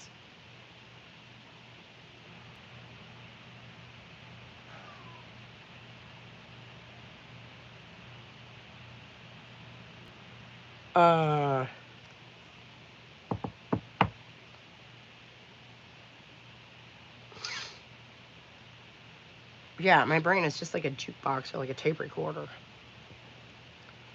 But so I have all these, like, one of my favorite ones, because it really threw me for a loop, is John Lovitz's voice screaming about how he's in hell. I'm in hell. This is hell. I'm in hell. Like, I'm like, what the fuck is that from? I want to say I found it in My Stepmother is an Alien. Anybody's ever seen that movie? If you haven't, it's fun. If you're, you know, in the mood for some corny, goofy sci-fi from the 80s, I would recommend that one. It's got Dan Aykroyd and Kim Basinger. No, not The Critic. I assumed it was The Critic too. That was my guess, because, like, John Lovitz screaming about how he's in hell, that's exactly in character for Jay Sherman, isn't it? But no. I want to say, well, because in My Stepmother is an Alien, he plays the brother of the main character, who is always just kind of caught up in his messes. So, but it's okay because he has a happy ending. In both senses of the phrase. But I digress. Not gonna spoil a 40-year-old movie. In case anyone hasn't seen it. I don't know, that one I genuinely enjoy. And with the random Jimmy Durante songs, like, what the fuck? I love random stuff like that in a movie that gives the character his real personality. I love that stuff. Did you ever have the feeling that you wanted to go? Still had the feeling that you wanted to stay? Start to go, change your mind. Start to go again, then change your mind again. I mean, really, this is hilarious. And I wouldn't know any of that stuff if not for that movie. I wouldn't know Jimmy Durante. So, you know, I love it when people who make the films incorporate stuff that they love from when they were younger, because forward for the younger generations. And, like, oh my gosh, y'all, how much cultural education did we all get from The Simpsons? Am I right? I know I did. How many times they'll make a reference to something or a joke to something that makes you turn around and look at the older people in the room and go, what the hell is that? And then they roll their eyes and they have to explain it to you. Right? Yeah. Oh my God. And, like, so many movies, like, they like aped so many movies, like so many classic films that, you know, you don't realize you're watching the plot of a classic film. You're watching The Simpsons. The Twilight Zone, yeah. I'd make a great stand-up comic. Thanks. Which part's been funny? I'm just kind of ranting.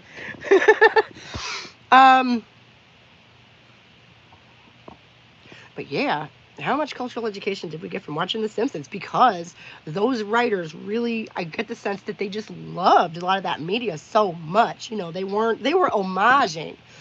They weren't stealing. They were making homages, and they were, like, a lot of the... How many Hitchcocks did they do as their Halloween specials, right? How many Hitchcocks did they do? How many Twilight Zones did they do? They did Poe. Like, they literally use that, The Raven, from, God, I think it's Treehouse of Horror 3 or something. It's a really old one. I remember watching that as a kid. They use that now in English classes to teach Poe. How cool is that?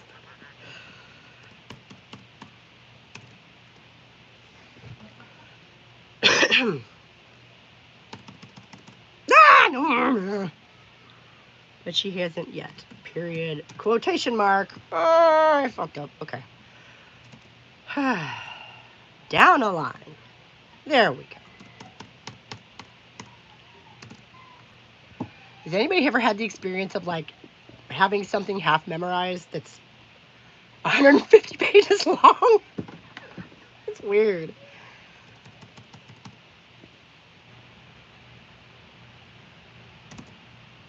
What? No.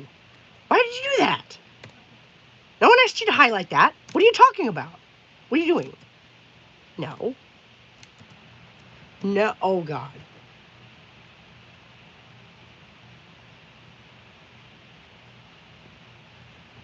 Simpsons forever. Well, actually, I kind of wish they'd gone off the air like 20 years ago, but I hear the new season was actually really good, strangely. Apparently, we've like come full circle. Now the people who are writing it are the people who were watching it as kids 30 years ago. So, maybe they have a better sense of the characters. Who knows? Okay. What?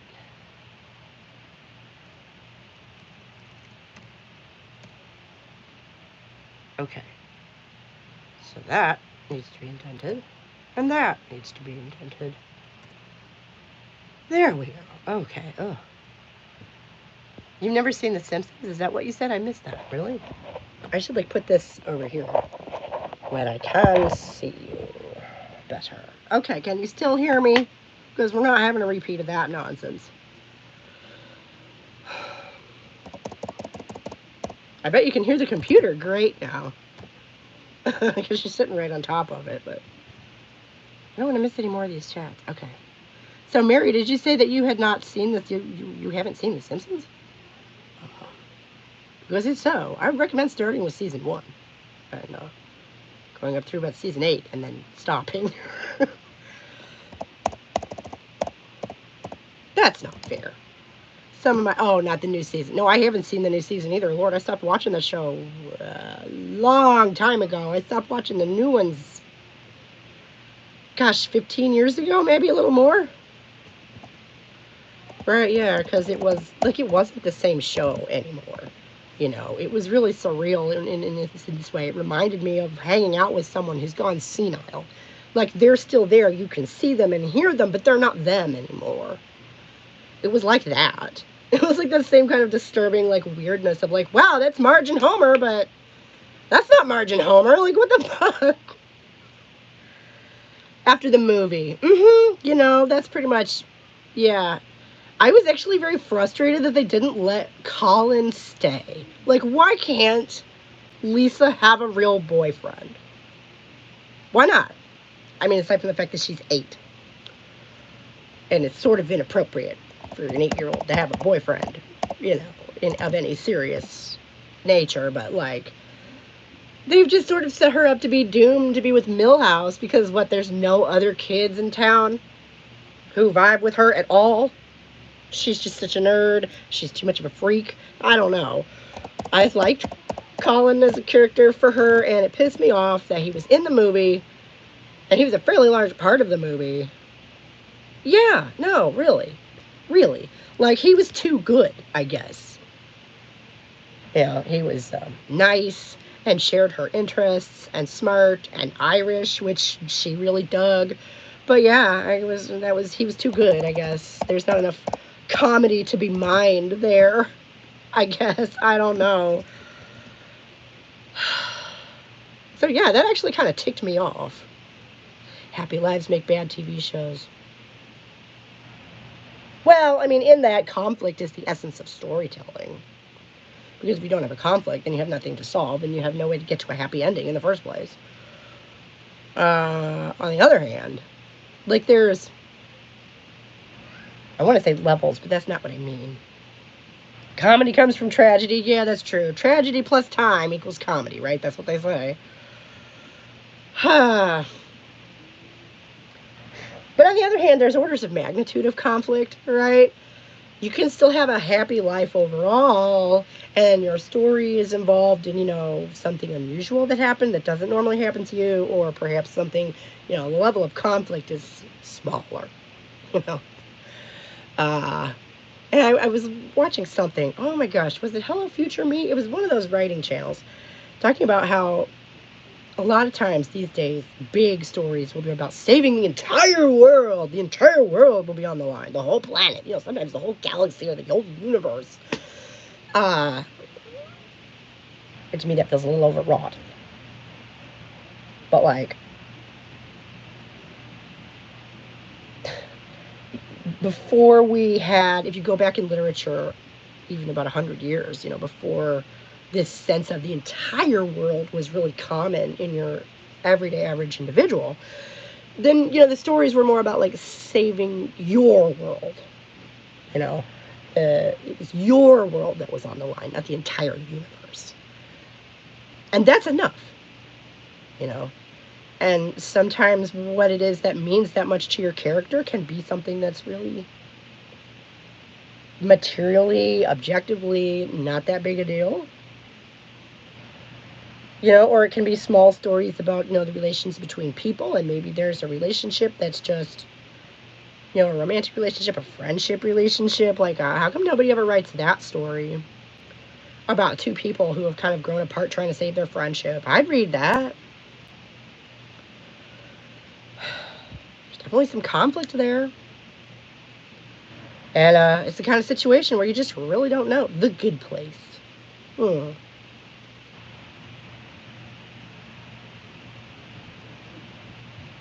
That was a good show.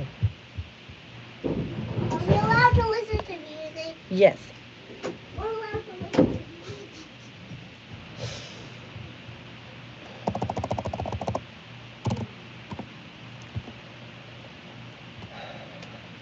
And, I think there'd be genuinely some tension there, because with the friends trying to make it up with each other, you really don't know. You can't say which way that's going to go. Yeah, he is cute. And he knows it, too. Oh, my God. When he was a toddler, he looked like a Cupid doll. Seriously, no joke. I used to regularly have little old ladies just stop what they were doing in the grocery store to tell me how cute he was. And so, I shudder to think he's going to have to completely readjust how he deals with the world when puberty comes along. So, a Cupid doll. Here, let me just find a picture for you.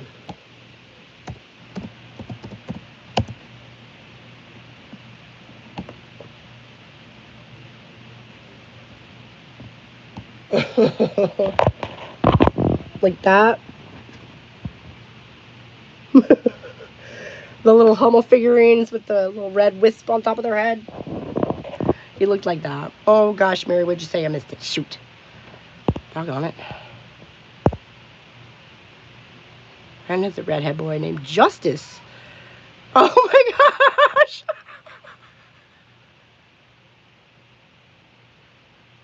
Aren't we all? That's funny. That reminds me of a theory I have of don't name your kid something. I knew a girl named Joy who was absolutely just a nightmare to know. I knew a girl named Angel who was a bitch. Oh my God. Like a conniving, I don't name your kid something, a specific aspect like that, because I think there's almost a subconscious drive to rebel against it, because you don't want to be told who you are before you get to find out who you are. Who does, right?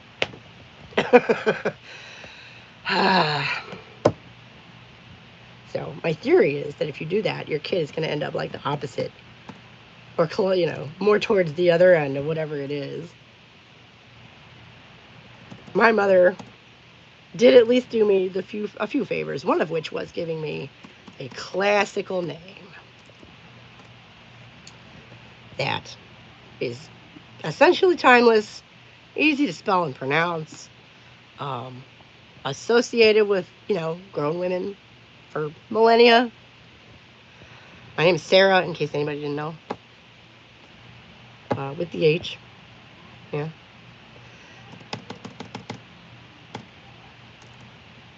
So, yeah, she almost named me Lucille. That was in the running. Classical names are best. That's right, Mary. Mm-hmm. Mary is a very, very, very classical name, too, isn't it? Mm. I think it's interesting how a lot of different languages have their own version of that one. Yep. I am not a four-letter word. You are. That's okay. No, right, exactly. We all love Lucy, but as a redhead named Lucille, okay, I was always going to have some splaining to do, right? Like, what a fucking nightmare that would have been.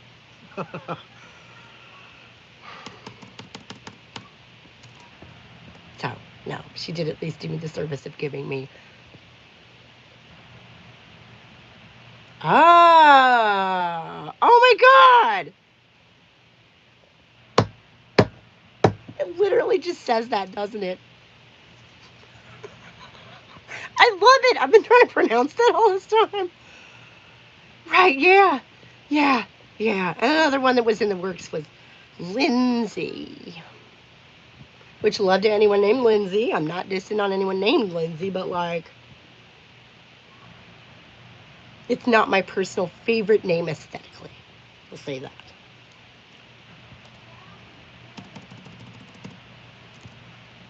So she went with the one that she'd liked since middle school, and it turned out to be number 3 in the country the year I was born. So I guess a lot of other ladies her age had the same thought process going on, because there just weren't a lot of Lucille's in the 80s, were there? There just weren't a lot of baby Lindsays. That was really more of a 90s name.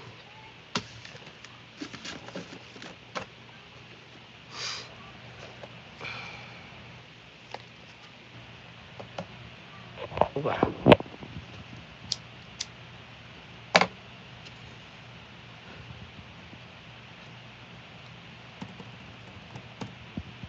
I want to hear a random funny story. See my ashtray here, the green glass one there? That's a spoil of war from back when I was 20. And it was me and a friend from high school and his girlfriend and another couple and one other person. There were 6 of us, I think, all living in this big old house on the wrong side of the edge of the ghetto. And then, and our landlords were also some friends of ours, but they were living in Florida at the time, and he was in charge of communicating, between us and them. He was our well, whatever you call that, words. And so we would give our rent money to him, and he would send it to them. Well, one week he decided to take our rent money and pay off his car and run off. So all of a sudden, we were all out of a place to live. And so we went through his stuff and divided it up among the rest of us.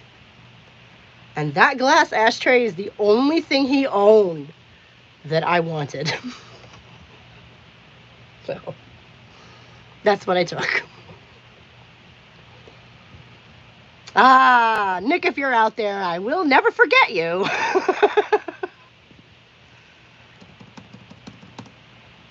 So, mission accomplished there, I suppose.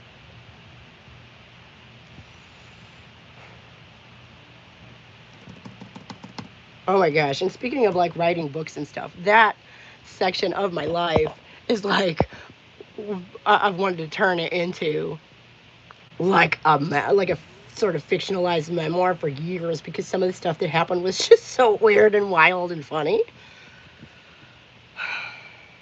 This is like not the first novel that I've been thinking about writing. This is the first one that's come along and grabbed me by the hair and said, guess what? We're going to write a book now. I don't know if anybody deals with muses, but oh my God. Like I see writing videos about how do you figure out what to write about. I'm like, that's not my problem. That's not my problem. That's so not my problem. My problem is finding the time Like, this one is the first of the series, and there's 2 more coming along behind it. Okay? That's why I was so relieved that we got up over 30,000. Like, oh my gosh. I mean, if it's like, so, we were only like 25,000 words, but then, there's 2 more books. I think it sort of begs the question, why don't you just make it 1 book? Because it's a series. That's why. I don't know. And anybody who reads it, if you read it, one of the things I'm looking for is, do you feel like there's any gaps? Is there anything that I need to add? Because to me, it feels really tight. But I know all the backstory and all of the, extra stuff. So, like, if there's anything in there that you feel is confusing or you have questions about, or be like, hey, you could add more detail about da-da-da-da-da. That's definitely something that I'm looking for when it comes to feedback. Because we're only at 35,000, which is a short novel or a long novella, depending on how you look at it. And such things have been done, Sometimes you run across a short book that's just so tight and well-contained and well-paced and beautiful and perfect that you're like, I see why they didn't add it anymore. It's great, Sometimes when something is tight and it's working and then you try and add to it, what you end up doing is destroying the functionality of it. So I don't want to do that. But if as a reader there's anything that you're like, wait, what? Please let me know.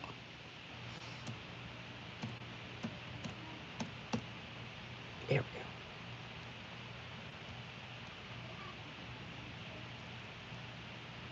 we go. Okay, apparently it kept the formatting for that 1 random letter on that page. That's fun. Whatever. Why, Google? Why? Why are you like this? Who did this? What did someone do to you?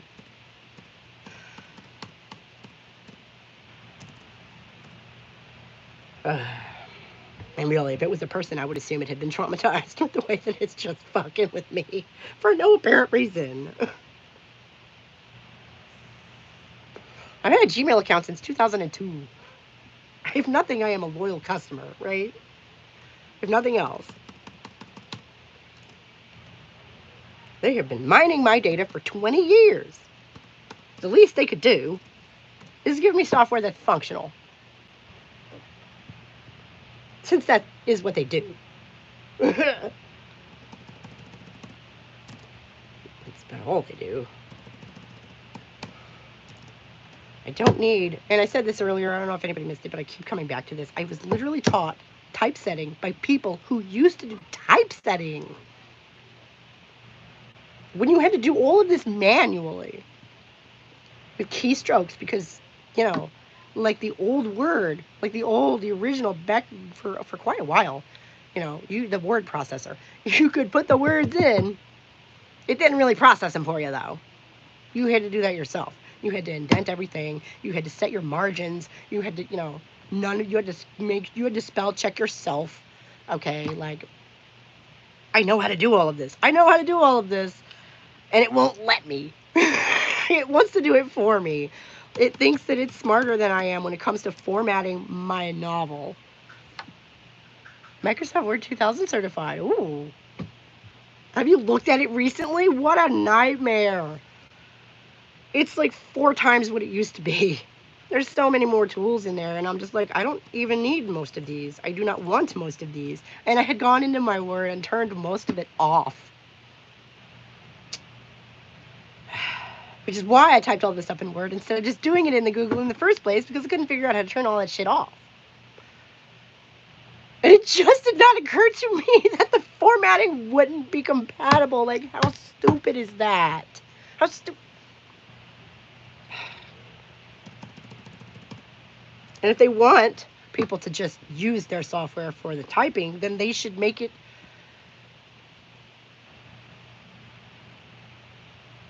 Wow, how did you do that?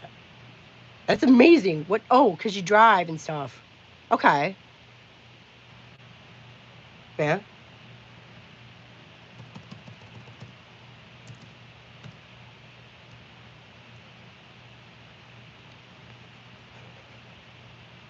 So Mary's not even your real name. I'm so embarrassed. I'm like Hubs and I were wondering about that last name and like last week, trying to figure out how to pronounce it. So I might have to share that one with him because that's so good. Like, duh. Huh.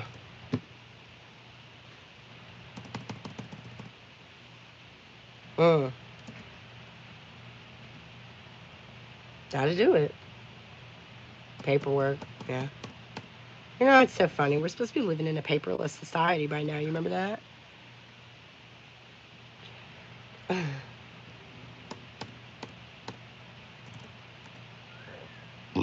Pardon me.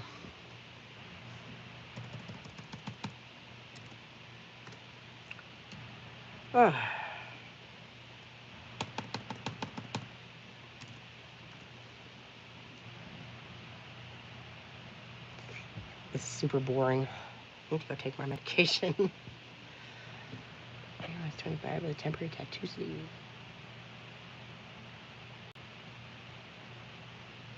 Was there a picture? Something?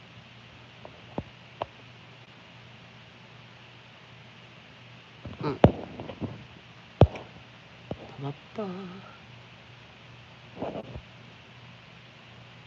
I'm not seeing any pictures.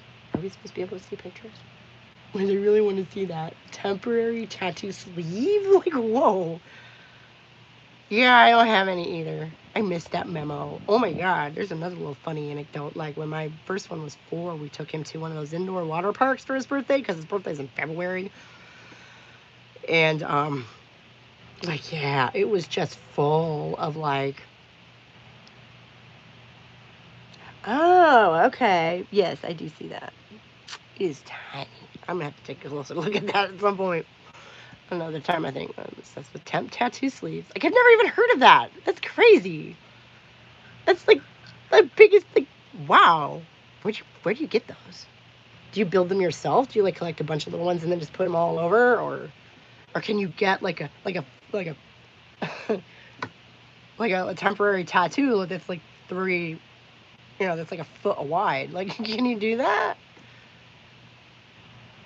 That's cool. I feel like they would share. I feel like I've been in a couple of stores where they'd sell stuff like that. Yeah, okay. So you just had to like get you a bunch of them and combine them yourself? That's cool. That's cool. Mm. Yeah, right. We're gonna have to go to the bedroom. I gotta go take my medication because it's 1 o'clock in the afternoon. Oh my god. And I'm out of coffee. That's awesome. No, but anyways, so this whole water park was like full of chubby white bitches with tattoos. And I was a chubby white bitch, and I'm looking at all the rest of these girls in their bathing suits going, y'all went without me, huh? I missed the memo. What the fuck?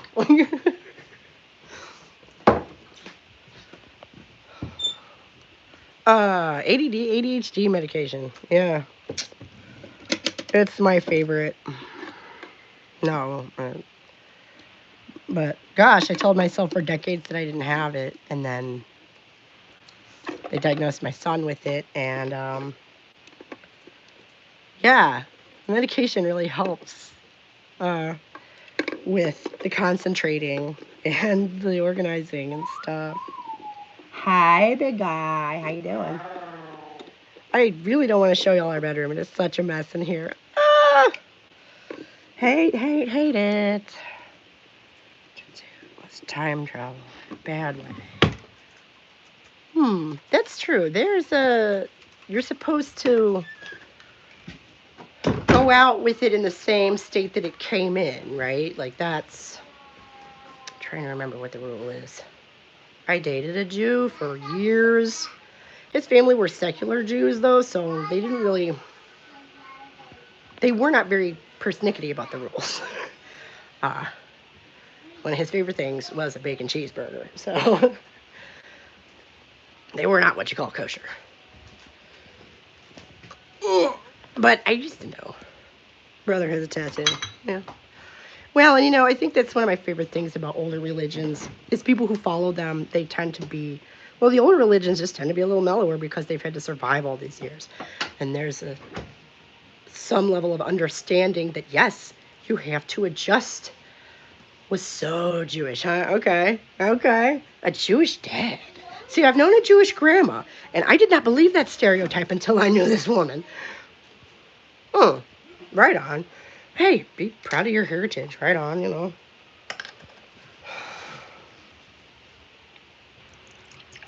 And, you know, if I had to choose between companions, I would choose someone who ascribed to an older religion. Like I say, they just culturally tend to have more of an they just tend to be mellower culturally. Jews, Catholics. I mean, shoot, one of my best friends, all growing up, wanted to be a nun. She had her order. She was going to go join in South America, all picked out and everything. He's a Cohen. With a K? I don't think I've ever seen it with a K.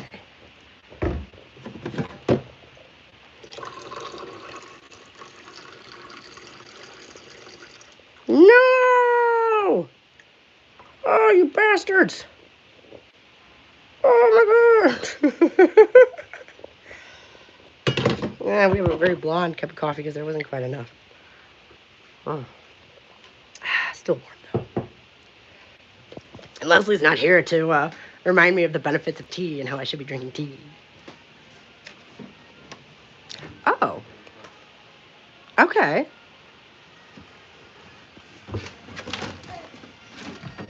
So.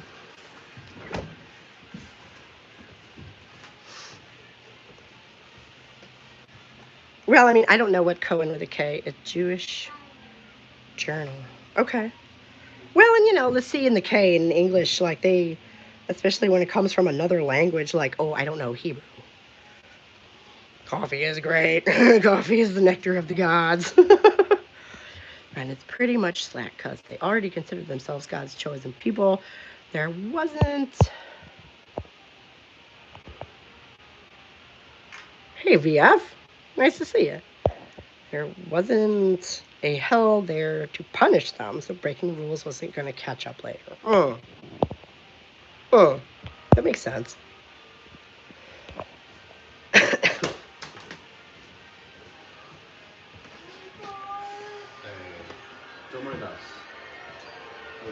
You guys are, what is that, Grieg?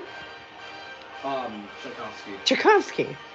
You're listening to Tchaikovsky because my children are awesome. So because we just like it. Right, yeah, because it's good.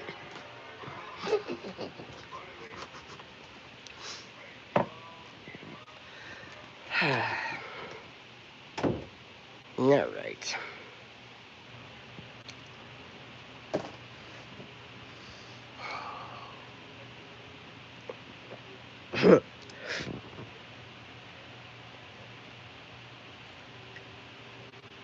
Yeah. Hell was created later. That's right. That's right. And the Jewish version of hell is just not getting to go to heaven, right? You just don't get resurrected on the judgment day. You just stay dead. Well, and again, being from the east side of Cleveland, like, I think I said this last week, my mom used to joke about Cleveland Heights being half white, half black, and half Jewish. Right, yeah. And, you know, that's why I think this whole, there's no heaven? Or there's some sort of an afterlife where you get to go be with God after Judgment Day. What do they call that?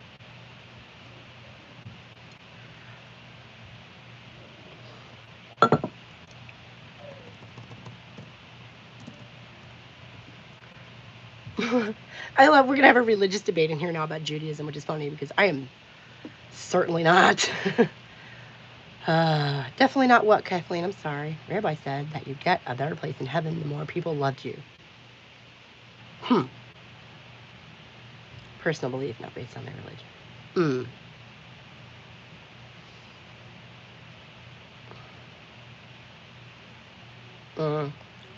Well, listen, I don't know if we're going to be able to settle this without consulting a rabbi, and I don't know any rabbis anymore. And also, like I say, I dated a secular Jew. I had never heard of such a thing, but they were culturally Jewish the way a lot of people are culturally Christian. Like they celebrated Hanukkah, but they also celebrated Christmas. And they would observe the holidays, but that's what he said at your dad's funeral. Okay, well, hey, that's pretty.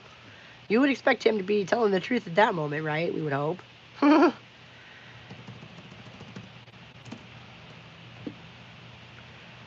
But anyway, so one can be culturally Jewish the way a lot of people are culturally Christian and not actually ascribe to any of the religious tenets. Life is not a video game. Well, you're right, yeah. Oh my goodness.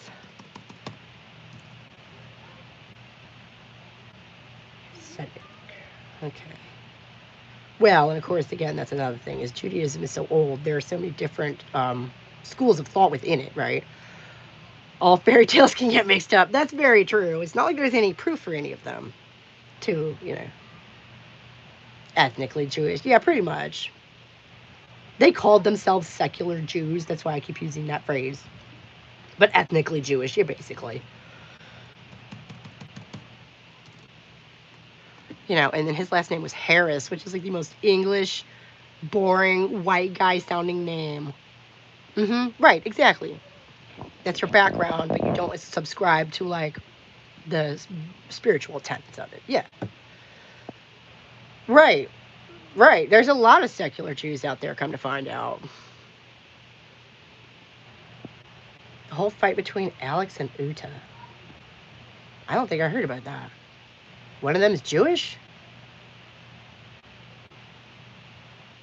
Huh.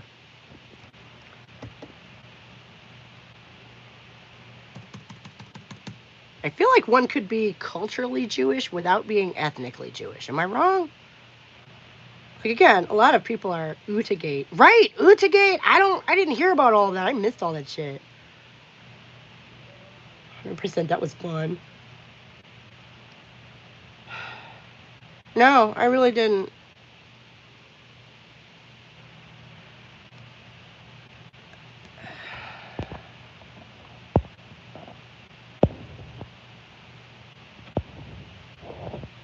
Oh, Alex is Jewish and Uta pretends to be. Right, yeah, that's Sky Daddy stuff. Like, I'm not going to argue with people about their fucking Sky Daddy. That's... Aside from the fact that they're not going to listen, it's just not an argument you can win. For, like, the... Oh, my God. Yeah,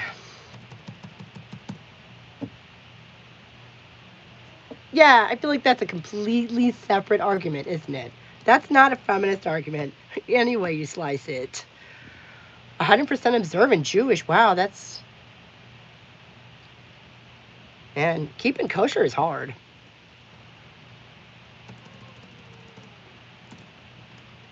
And I think radical feminism is, like, explicitly critical of religion, isn't it? Oh... That's what I was going to say. You know that conspiracy about how the Jews run the world? I think that goes back to the fact that during the Middle Ages, they were the only ones who were allowed to handle money. Blew up the secret work she was doing. Oh my God. Oh my God. Oh. Okay. That explains why Uta disappeared, doesn't it? Because I sure haven't seen... Yeah, no Sky Daddies for now. No. If anything, I talked to maybe the Earth Mother, who exists. Okay. Wow. Nice. I mean, being bilingual just in its own is more than I can claim. Uta's back, huh? Great.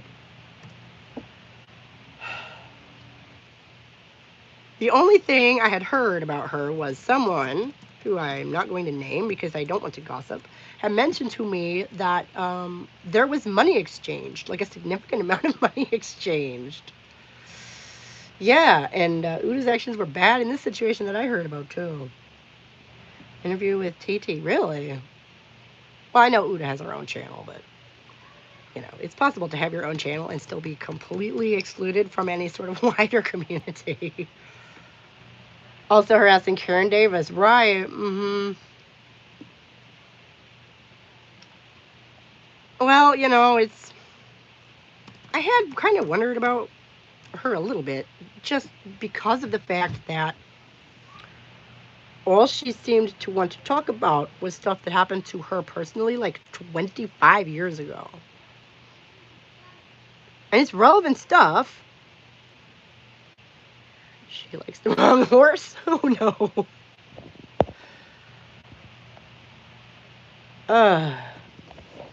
Now I gotta go get my phone cord.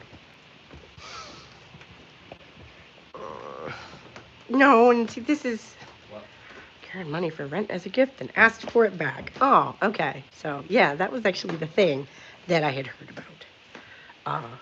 You know, if you, and who is Amber Heard?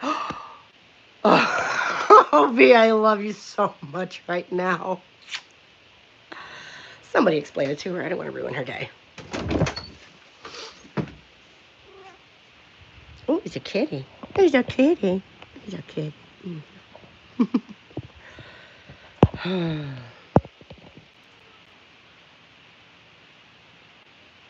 You can't buy Karen. No, she certainly doesn't seem like a lady who is for sale.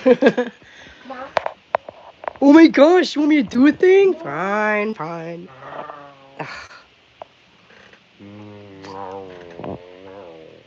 He's not just trying to embarrass me. He does do this just like, anyway.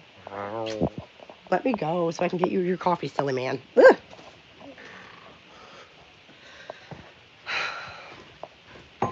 But I find that very frustrating, and I kind of wanted to address it, but it was very polarizing in our community, wasn't it? And I don't want to... I'm trying to bring people together, not create arguments.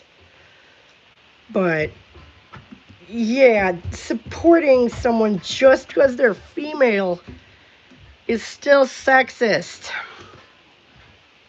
Arguably still misogynistic. It's patronizing. What? Why are you pushing me?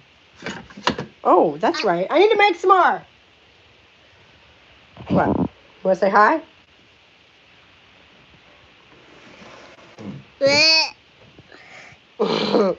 Someone's bored, aren't you? Mama, Huh. can I have the TE? I've been really, really good.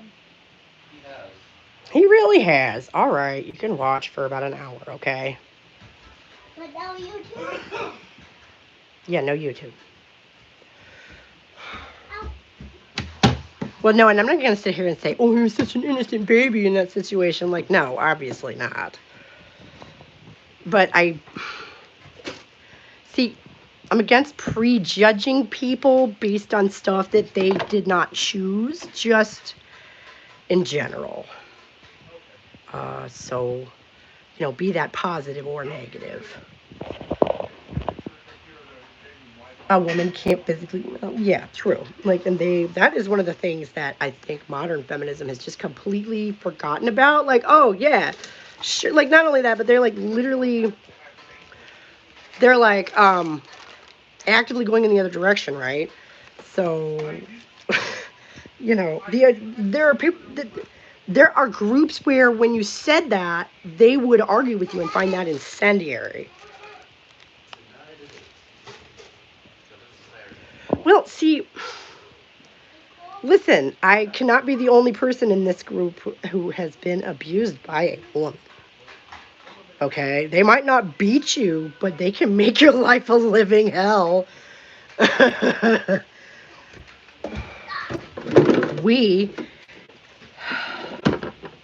can make someone's life a living hell if we really want to, but my God, look at this. He's sneaking up on me. I was trying. I am fat and loud. And I'm hypervigilant, so yeah, good luck with that. It's only because you've been abused in the past. I was just talking about that, funny enough. Oh. Yeah. I make up for it. Well, somebody, oh no, I can't do this. I got it. Thank you. I'm sorry. Somebody has to run the coffee grinder. No, it's a totally different flavor. But on the other hand, if that woman happens to be your mother, you know, she has a special ability to make your life a living hell long after she's not even there anymore. And so I'm not going to, it feels wrong, And it feels, frankly, unfeminist to assume that the female in a given situation is always the victim. That doesn't feel feminist to me. That feels patronizing to me. I can't, like,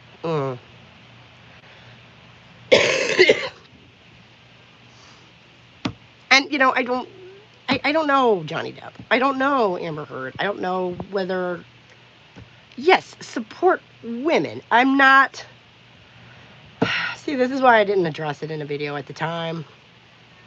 Because I'm not trying to sit here and be like, no, we should not, blah, blah, blah. We should not, no one should support Amber Heard, blah, blah, blah, blah, blah. No, like, that particular case is an interesting case study. But, right, feminism isn't about men.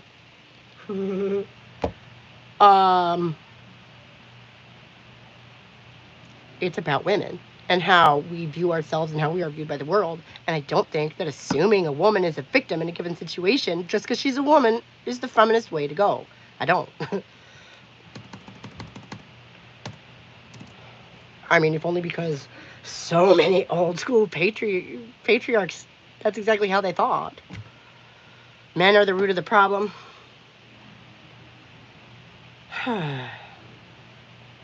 Well, there's something in them that's the root of the problem.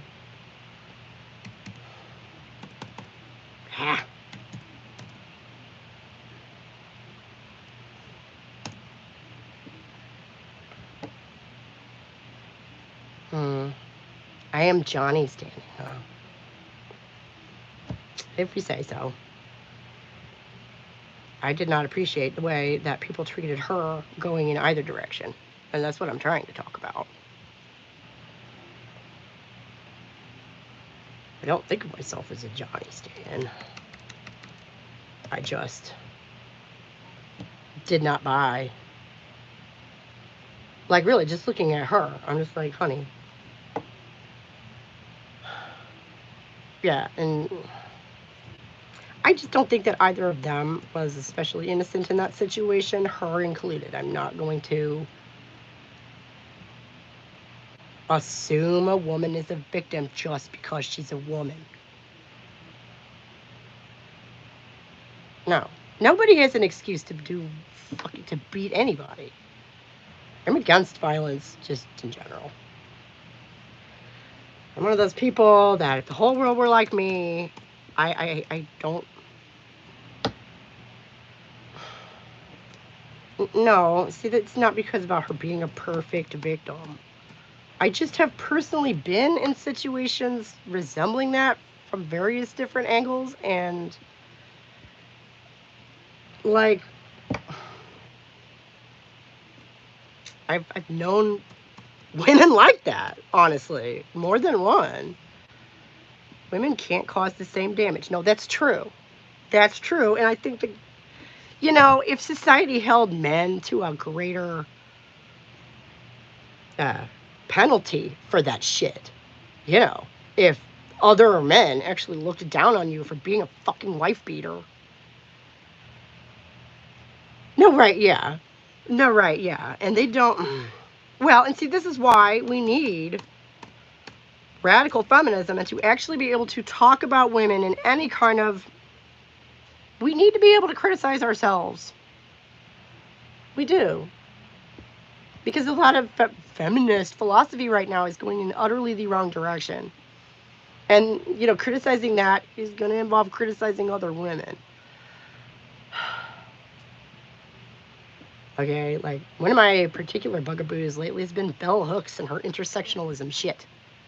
Okay, and how she basically invented this idea that woman is a social construct.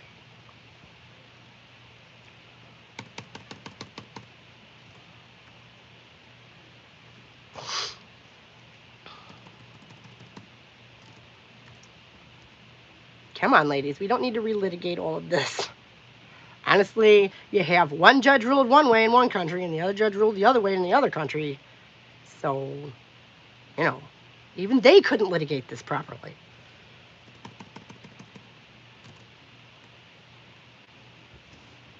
But we need to be able to criticize ourselves.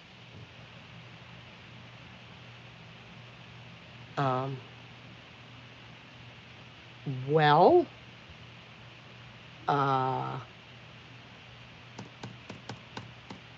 that's a whole nother philosophical can of worms. I don't necessarily agree. Mainly because, for whatever reason, human beings have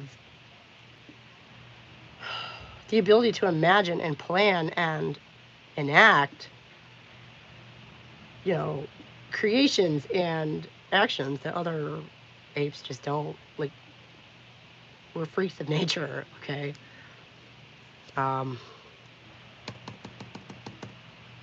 and yeah, we could just see ourselves as glorified apes, but I think that would do any sort of future we might hope to have a disservice. That would, cause us to neglect whatever progress might be possible to make, I would think. Right, but so you don't believe in anything being more than the sum of its parts? Is that not a thing? Because it seems to me that humanity's demonstrated over and over and over again that we have the choice.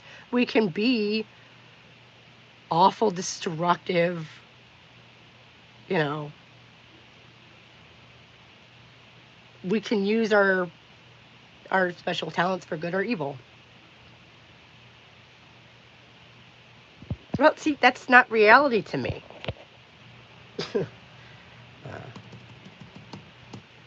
Like I say, humanity has demonstrated that we are capable of amazing horror and amazing, just goodness and community and what am I working together? Cooperation. There we go. I mean, look at just the modern world. Like how many just ridiculously amazing things do we deal with that even somebody from 100 years ago would just look at in awe? Right? And I don't know how this necessarily affected our social progress, but no, that's true. You don't need to have delusions of grandeur. Okay. I don't think that the idea that the human imagination is potent is a delusion, but I did just write a novel, so I am biased. Right. Yeah. And the main thing to me, the main takeaway to me, like I say, is that we have to be able to criticize ourselves as women. We have to be able to look at what's not working and figure out why. And obviously, this idea that men and women are the same is not working. And I think it's pretty obvious why, because it's not true. But I have read conversations where, one person is trying to argue that, to say that, oh, well, she was a victim because he's stronger than her, and da-da-da-da-da. And the other person will literally come back and say, how do you know that? And then they'll go and try and find studies and try and back themselves up with numbers. Yeah. Well,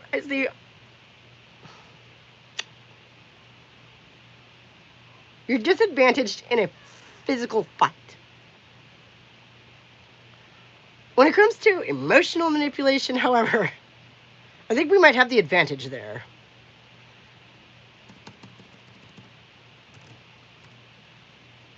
And I say, especially when you're somebody's mother, like, you can fuck their shit up so easily. You can. I mean, I know, but, like, oh.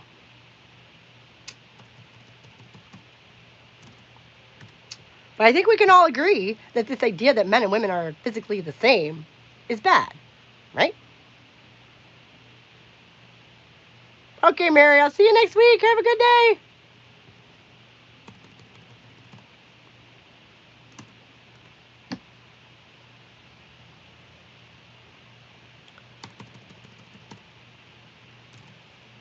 That crap against male violence. Women are smarter. A lot of the time, yeah.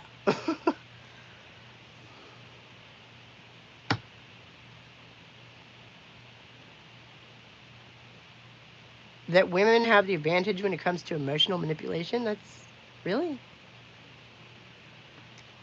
I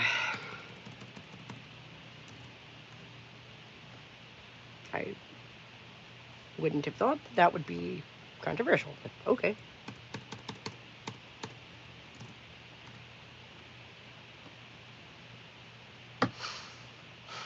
And we do love one another, don't we? I don't want to fight with you ladies. I really don't. And it's just so much more important to, like, I think the basic stuff, if you stay away from some of the more detail-oriented things, like the idea that men and women are different, like, we all agree on that, right? We all agree that women are at a physical disadvantage in a fight, right? Definitely. You know, and the ramifications of such. No, but the implications of such are where we disagree, I think. And that's the kind of thing that over time we could test out. You know, you want to get back to materialism, we could test some of this out. Just through observing people, I think. Not that I'm suggesting we run any experiments. But, I mean, like, let's say, well, I consider them humans, and I care about humanity. So, that's mainly it. I don't want to hear them complain about anything, and I don't consider it my duty to make them happy. That is for damn sure. Which, considering the lessons that we all get taught as little girls, I feel is a win. Every time.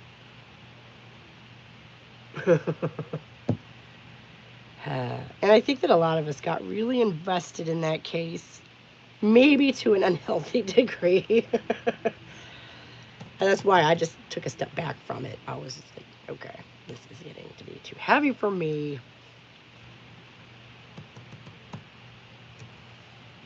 And I wasn't, you know, nobody was going to ask me my opinion, who was going to actually be, like, I wasn't going to get to say. No. I'm not trying to say he had an excuse because she was mean to him. That's not what I mean at all. No. There's not an excuse for anyone to hit anyone, especially if you're bigger than they are. Well, you know, a lot of times women will do that. And aqua tofana, right? Like, I support that. Yeah, especially back in the day when you couldn't get a divorce and fucker was beating you. What the hell are you supposed to do? I mean, yeah. You defend yourself in the only way you know how, the only way you have available. Make yourself a rich widow. Or just a regular widow, which is still better than being beaten.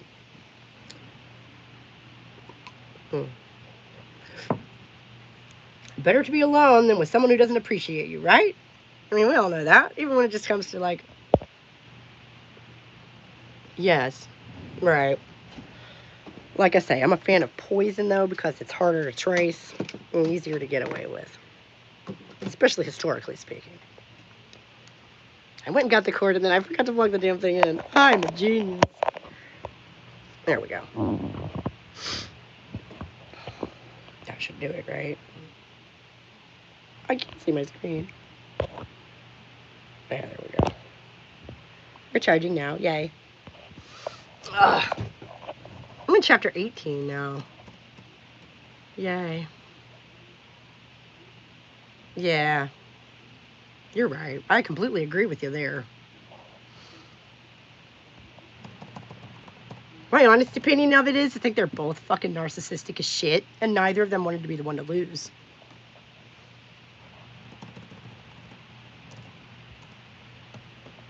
I mean, Johnny Depp, he's been a fucking movie star since he was 20. How you're not narcissistic at 50 after years and years of that? I mean, really. That just makes sense.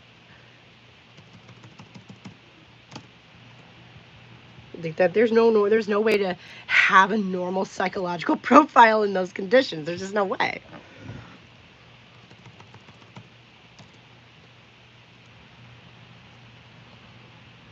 Right. Exactly. Fame does that to people. Fame will fuck you up.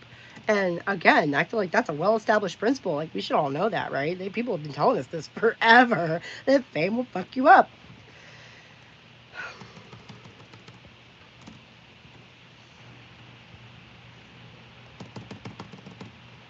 So, they probably shouldn't have gotten married in the first place because narcissism and an age gap. And because they hadn't known each other very long, and da da da da, like there's various reasons. And then, yeah, I think they let it go on too long because neither of them wanted to be the one to give in.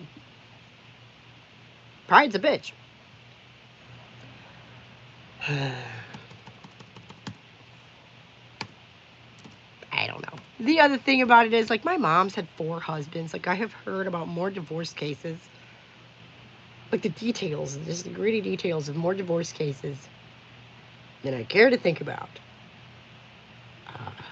Not just those 4 either, because my dad is an attorney, so, and you're not supposed to talk about your cases, but he does. So, I have heard more divorce cases just in my life than I care to think about. So the idea of following a celebrity divorce case held less appeal for me, I think, than it did for some.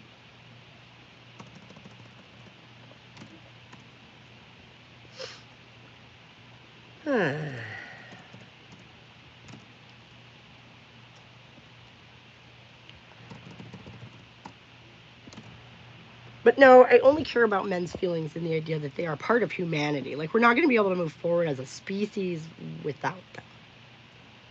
And they need to get the fuck with the program. That's what I think. Because, who the fuck do you think is insisting on perpetuating all these old systems? Who the fuck do you think is, messing with young girls' minds to the point that they are complicit in perpetuating these old systems? Who the fuck got this ball rolling in the first place, right? No, right, we're not lacking them.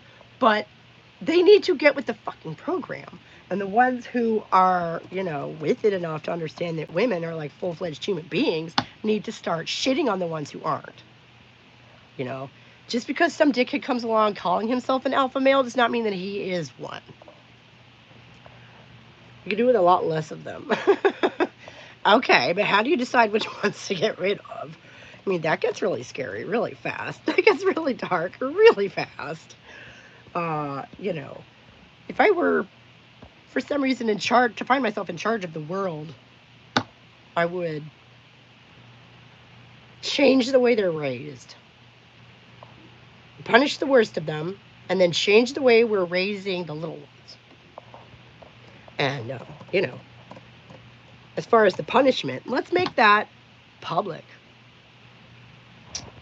Let's make that something everyone knows about and talks about. Yeah. Let's make it a big cultural touchstone that those people are being called out and punished and having their lives ruined, and why. Well, I don't find it... I don't... See, this to me is fantasizing. And it's fun, but it doesn't feel very productive to me. I'm never going to wake up and just be Empress of the world. That's not going to happen. I'm not going to get to enact any of this stuff, and nobody else is probably going to get to enact any of this stuff. We're nowhere near a situation where we could actually do any of that. We have to...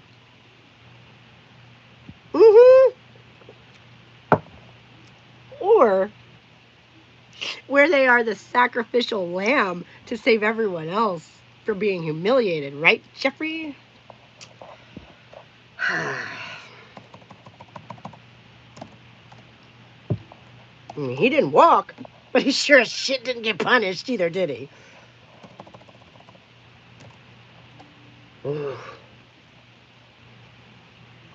But so being so far from actually being able to enact any of that stuff, to me, I mean, we have to deal with where we are, which is a fucking nightmare.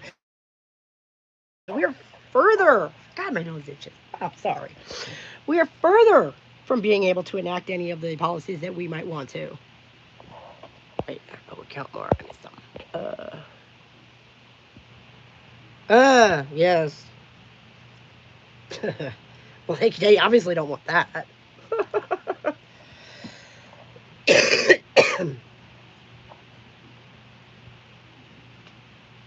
Right, but so how do we get there? Like from right here, what do we do now? You know, we need to find a way to gather women together. We need to find a way to unite ourselves in the first place before we can even figure out where we want to take that. And to my mind, this should be fairly simple because we all do share birthless males. We're not talking about forced abortion now, are we? See, that's what I say. That stuff gets really dark really fast. And we can't just strong arm it because that's fascist. Okay? Like, violence and retribution cannot be the answer because that just turns us into what we hate. Yeah, I can't agree with you there. That seems unfeminist to me. Trying to control other women's reproductive lives is not feminist to my mind.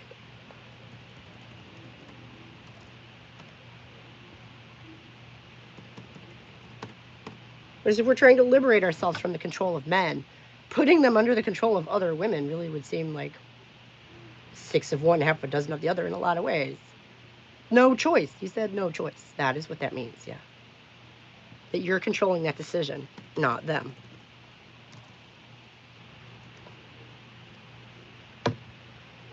If they agreed, then that would be their choice and it wouldn't be a no-choice situation. And, I mean, I think, speaking for myself, I have some fairly rational reasons for not agreeing with that perspective. Obviously, also some emotional ones. I'm not going to lie. I'm not going to pretend that I don't, but... Okay. And again, I think that, like, you're judging that child based on their sex before they even get to breathe air. Okay. I misunderstood. That's fine. I'm totally okay with that. But I'm still against the idea of... I mean, that's exactly what the... You know, selective abortions for girls is one of the biggest problems in East Asia.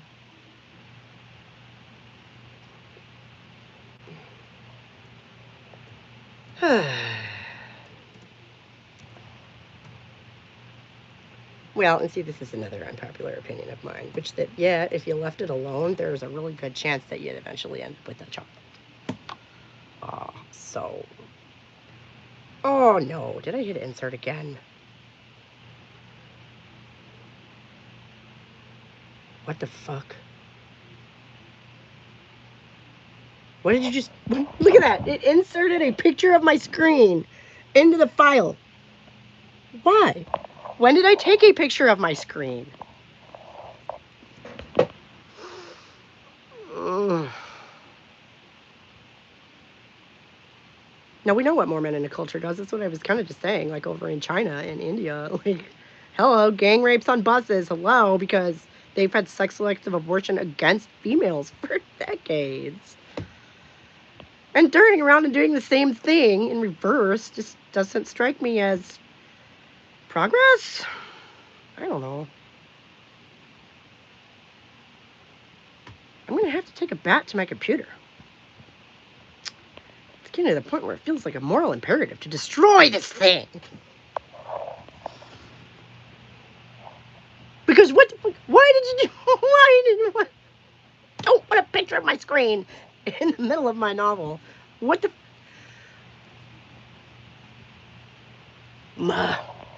We got our votes because of war. Wait, let me go back and read that. That's always been good for women's rights. Yeah. Yeah. Right. See, that's kind of... As far as Kathleen, that's kind of what I'm saying, is that judging someone based on a trait they didn't choose and assuming their entire personality based upon that, that's prejudice. That's not fair. You and I wouldn't be able to hold jobs. Yeah, no, I know. They wouldn't give it to us if they, had the choice. I know. But, oh my God.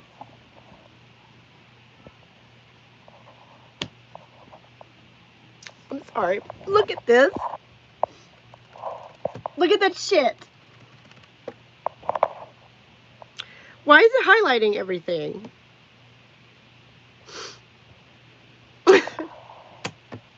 Why? Why is it doing that? Y'all, I'm gonna go crazy. I can't. I can't deal with this. This fucking... I bet this shit was written by a man. Oh my God. Like, I can't deal with... What the... Does anybody know how to turn this off?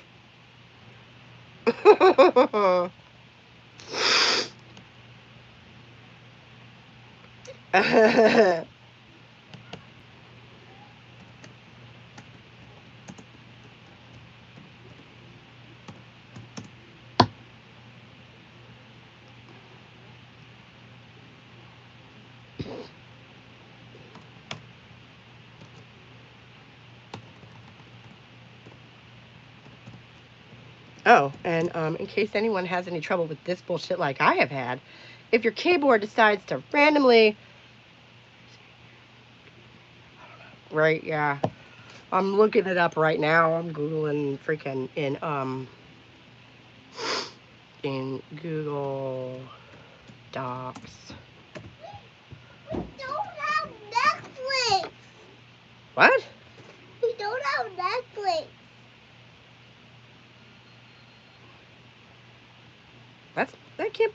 That what? Yes, we do though. Come with me. But,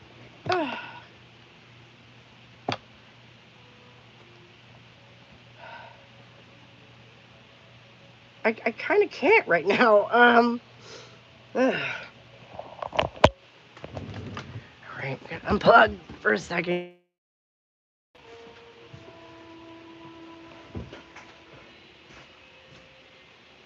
Maybe you just have to sign back in because we haven't used it since we got the new router / modem.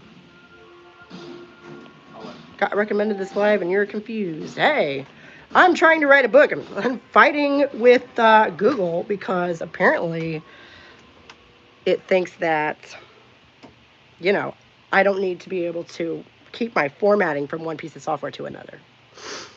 The algorithm brought you here. Well, welcome. We were just discussing, the future of feminism while I tried to edit my novel. Because I was going to give have the link up for everybody so y'all could be some beta readers if you wanted to. And I made the mistake of typing it all up in Microsoft Word where I can control the formatting and then trying to copy paste it into Google Docs and all of my formatting just went goodbye. Well, thanks. Here's hoping. Oh my goodness. How do I get rid of highlighting in Google Docs? Yeah, there we go. Open the Google Doc. No shit. Select the text you want to remove highlighting from. No.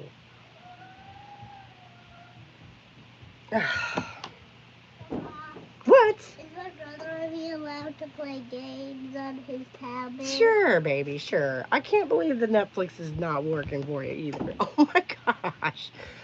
Oh my gosh, I put the wrong mascara on. I look like Tammy Faye. But I made the mistake of dyeing my hair. So now if I don't wear mascara, I look like the Mona Lisa, and not in a good way.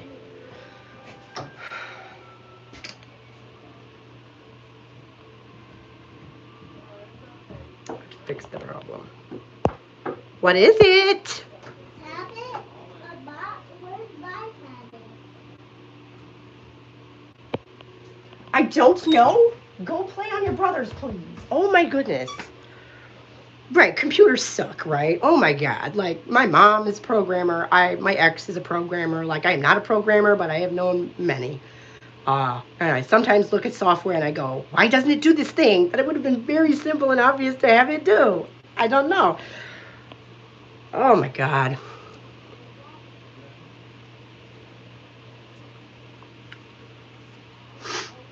Mm. Yeah, I don't know either. But like,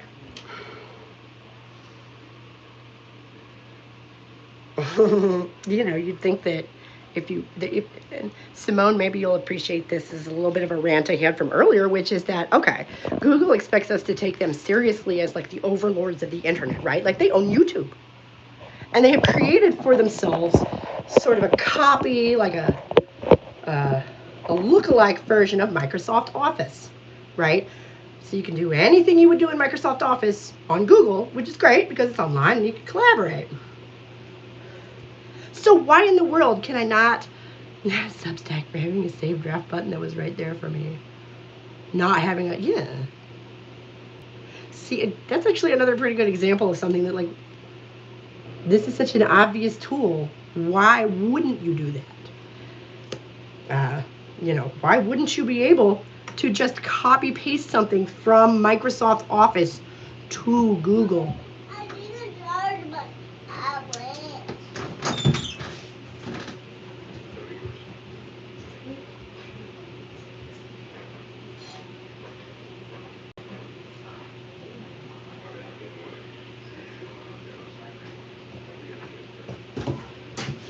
Sorry about that.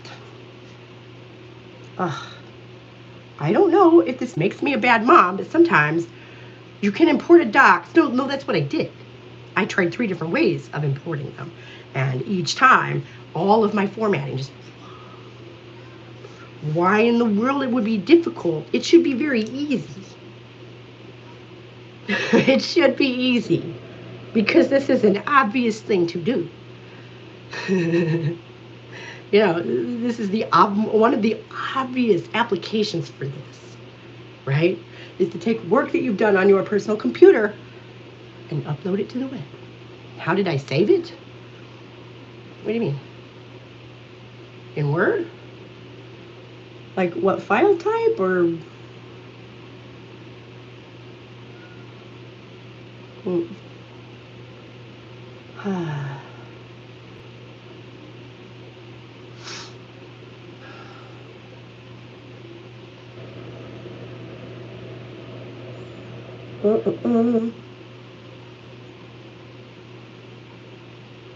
I needed it in Google Docs because I wanted to share the link with some people. There's an online office. I bet there is. Full disclosure, I have been out of the loop for the last 15 years being a mom mainly. So, updates and software productivity, I really have missed out on for quite a while now. So, you know what? And of course, there's an online version of Word. Of course, there is. I really just wanted something that I could share. Okay. Thank you. That's actually very helpful. I just wanted something I could share a link with a few selected people to, look at the beta version of my novel. That's all I wanted to do. And get some feedback and, oh, you don't like it. Oh, is it unpopular? That would explain why I haven't heard about it because, I don't live under a rock. But it should work better. Yeah. Oh my gosh. I'm such a mess. Oh. Makeup is the devil. And I really mean that. I hate it. Like I say, I made the mistake of dyeing my hair, and my eyelashes are blonde, so.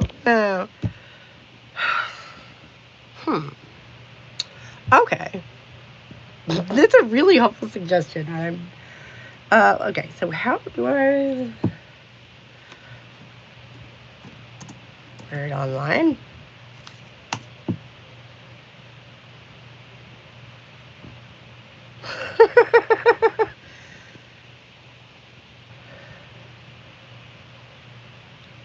Well, I'll be damned. This search may be relevant to recent activity. Word online versus Google Docs. Oh, the algorithm sure is entertaining sometimes, isn't it? Oh my goodness. Office is becoming Microsoft 365.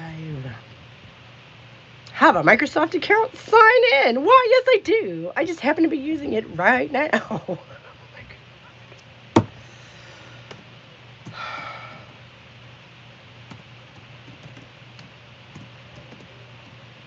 Which, again, I am on the Microsoft machine right now. Why do I then have to sign into my Microsoft account? I do. I do. But apparently I have to sign into it again in order to... Like, why doesn't the machine just recognize that I'm already using it? Oh, this is great. I can send a picture of my boobs around the planet in a second. There's your feminist angle for you.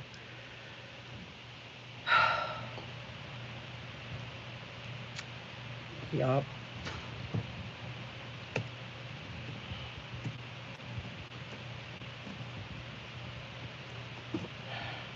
Now I just have to remember which email I signed up with. Okay, it doesn't like that one either.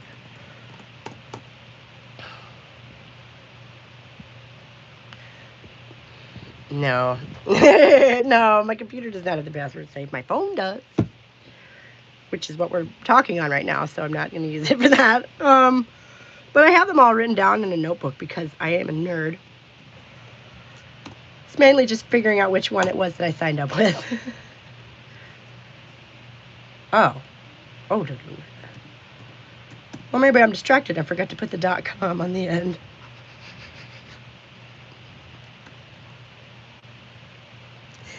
Yes, I know. I'm using an iPhone right now. I'm aware.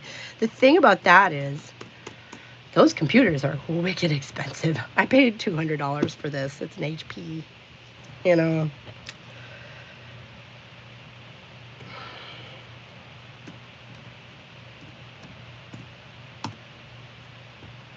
There we go. You're going to send the code to my email. Of course you are.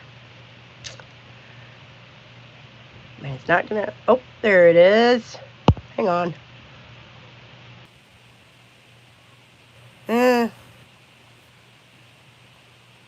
Yes, stay signed in. Thank you. Yes.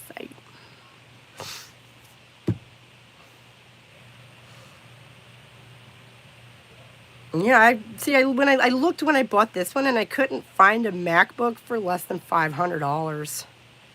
Right? No, they really are. And like they had, like my husband would come up to me and he was complaining about how his work computer and his home computer had become one computer because they're all he made the mistake of signing into his Chrome on his work computer. And I was like, you know, he's like, it's amazing that they're so connected, but blah blah blah. I'm like, yeah. Apple was doing that shit 10 years ago. I know, I saw it with my own eyes where you would, well, I'm not used or off eBay. Cool.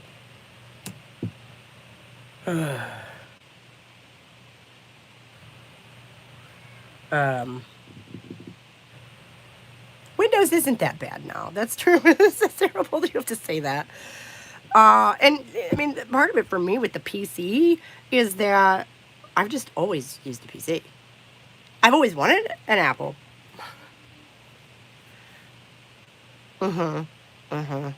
Right, and that's kind of how they were designed, was more intended for sort of artsy-fartsy sort of people to use the computer. You know, people who were not computer people.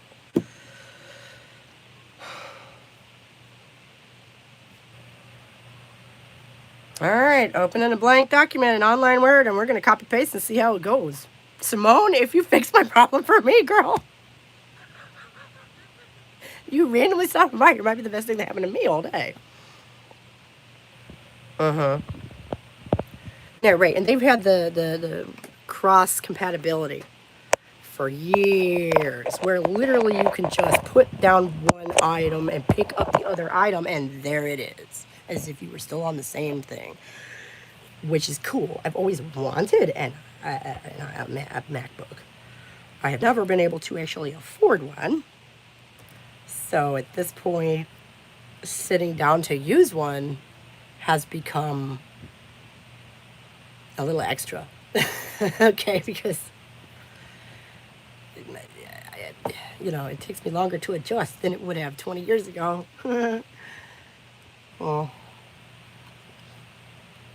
And the functionality is so close that I'll forget until I try to go and right click on something. And I'm like, oh my God, how do I do this? And there is also a certain element of like, why do I have to learn this again? Nice. That is wicked affordable. Damn, you go, girl.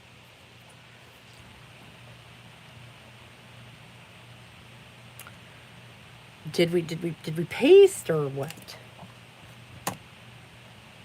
Oh, there, I think I did it that time.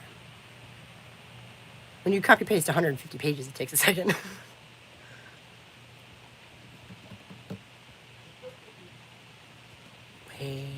Waiting. Ooh, just this past Christmas. Nice. So, like, I don't even got to worry about the inflation or anything messing with those prices. Nice. Okay, up.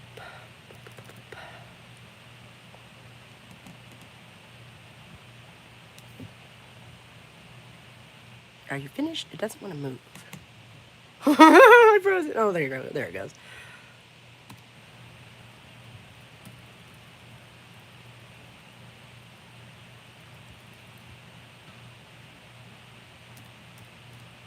Right. I really do think the copy paste is easier. Okay. Well, it looks like we lost some page breaks, but maybe not, because the bottom is going to be all sloppy because I've been trying to fix the top. See if we can get back to chapter 18 and see what we've got. Oh, there we go. Better. Yes, better. Thank you. Oh my God.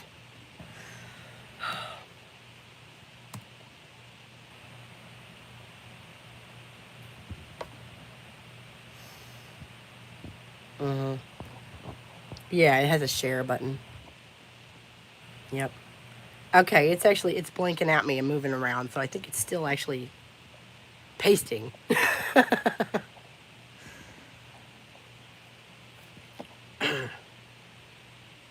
Okay. Oh, there it goes, moving again. Huh. Fun stuff. Page 91 has now changed 3 times. A little bit. I mean, yeah, it is currently sitting at 146 pages, so not that bad. 35,233 words, which is different than the count in the file that I just took it from by 30 words. Okay. Make that make sense. It must be how they measure the words, right? Because I know it isn't actually per word, because that would be too precise. It's like every 7 characters in a space counts as a word or something like that, right?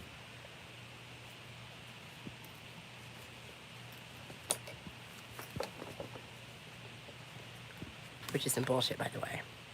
So in order to know my actual word count, I would have to count them. Like it's the 40s or something. I think that used to actually be part of the editor's job, right? To actually go through and count the words in whatever it was. So yeah, in Word, we're looking at 109 pages and 35,263 words. Okay, whatever. I don't understand how. Okay. We got 30 fewer words and like 40 more pages.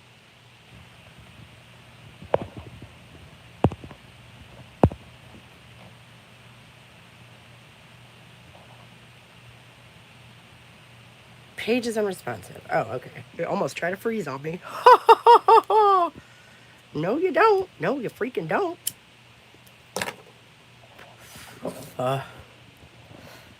Okay. Pages are different sizes. Okay, that stands to reason. I mean, it doesn't because it's Word either way. But that does explain that.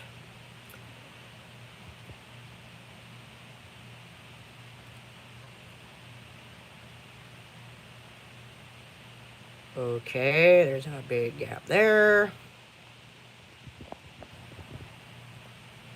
Page break there. Oh gosh.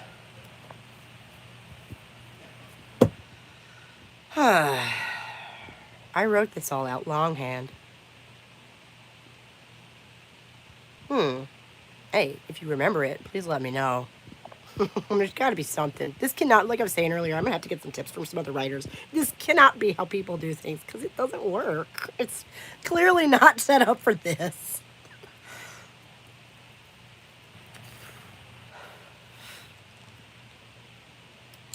Yeah. So I was past this part.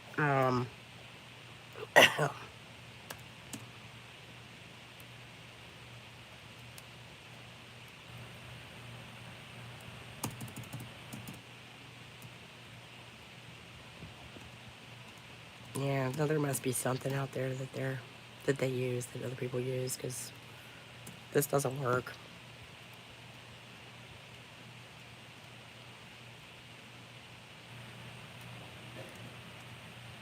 No.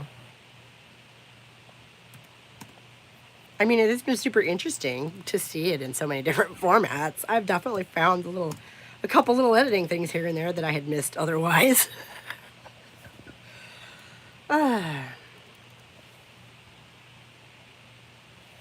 Oh, my indents are gone. Okay.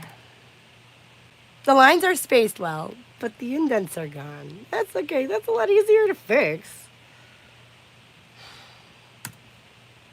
I don't understand why I have to fix anything. It is very strange. Why does Microsoft not communicate with Microsoft? Why did I have to re-sign into my account when I am using the Microsoft computer? Final draft. I've heard of that. Yeah. Oh man, like man, you got to be humble, right? When you're learning new things, because it's inevitable that you're going to come across something that you're like, oh, I should have thought of that. You know, like it's just inevitable. When you put yourself, you push yourself past your comfort zone, you're going to end up embarrassing yourself at some point. It's just inevitable.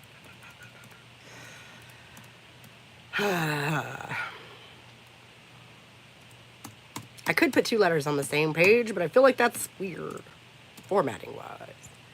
If it's too messed up, you could upload it to OneDrive and then open it in the web version. Well, it's really not messed up, like I say. Just some of my page breaks are missing. It should be exactly the same. That's tempting. I don't know what OneDrive is. I feel really old right now. I feel very old right now.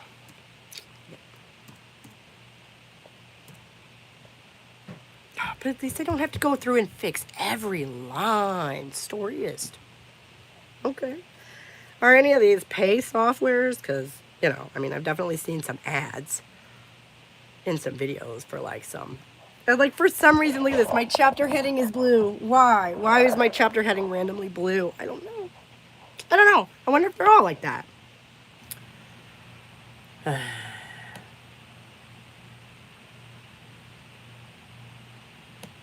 Center alignment for that. Living writer. Ooh. That sounds good. No! 30-day free trials. That's all I would need, isn't it? Yes.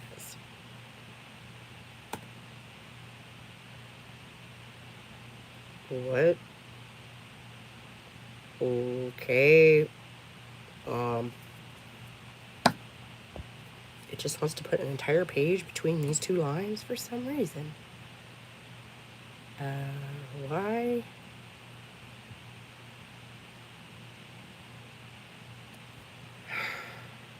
OneDrive. Okay, I don't know what that is, but that sounds really nice. That it would be the same. I just be able to upload the thing that I've already done and show it to people. Oh, we lost Simone, I think. I do. I just want to be able to take the thing I made and show it to anyone.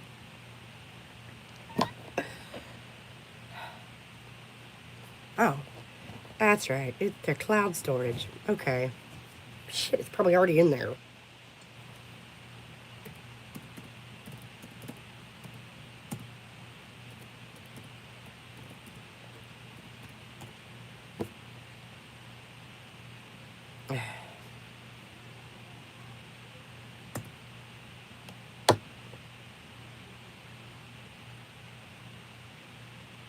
All right. Microsoft's cloud service. See, it's probably already in there. That's funny. I just have to remember which email to use. Scrivener. Okay. I've definitely heard of Scrivener.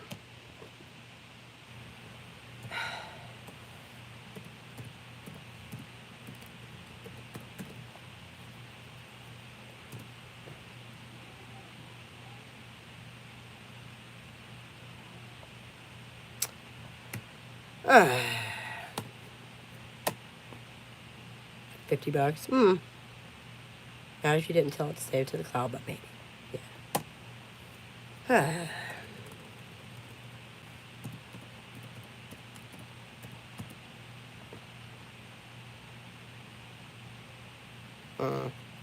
Yeah, I didn't see it when I opened that, so. Oh, good. For a second, I thought it was trying to tell me that I didn't have a Microsoft account. Like, what? Oh, and it wants to charge me $2 a month. Are you serious?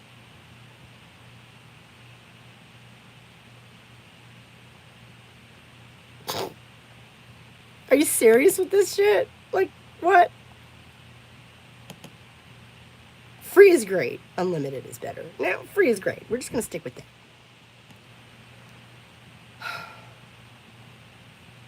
Yeah. I don't need to pay you anymore. No.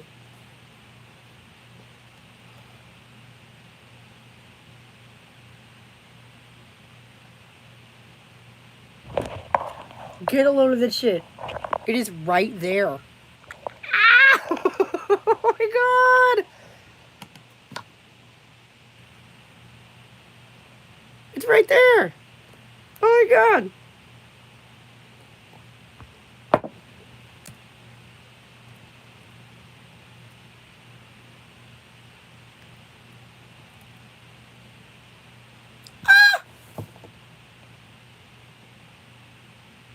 Oh my god, girl, thank you so much. You just saved my ass. Like, you just saved me so much work. Thank you so much. I don't think I will ever be able to repay you because how this is a random encounter on the internet, but all the good vibes I can possibly send. Thank you so much. Oh my god, you just made my day, my week, my month, possibly my year. I have been working on this for almost a year. Oh. Mwah. Bless the algorithm. Praise be to the algorithm. Oh my gosh. Thank you. Oh my god. Because I am a writer and a musician. I am not a tech person. Oh my goodness. And my cigarette went out. Boo.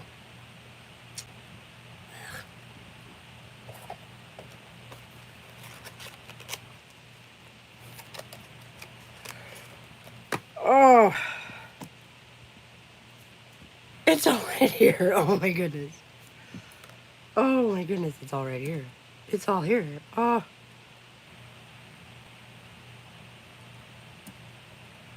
Oh. Oh.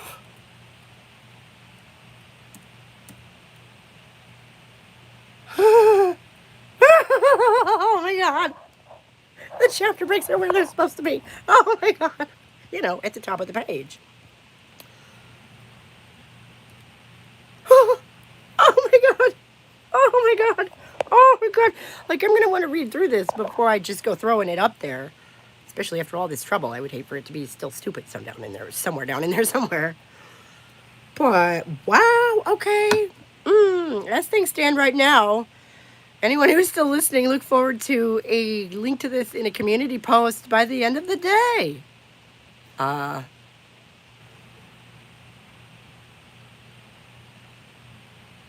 Nice. It's too simple. That sounds right up my alley. Hello, Big Spicy. We got somebody else entering the chat with us. How you doing? We are talking about the future of feminism while I fight with Google trying to finish my novel. Hey, if you would like to read it, I would appreciate it. I'm looking for feedback. The opening is, I think, the weakest part at this point, which is frustrating. So input on that, but like push through it. Another feminism book. Cool. Which one are you reading? This is actually historical fiction with a feminist slant, if that helps.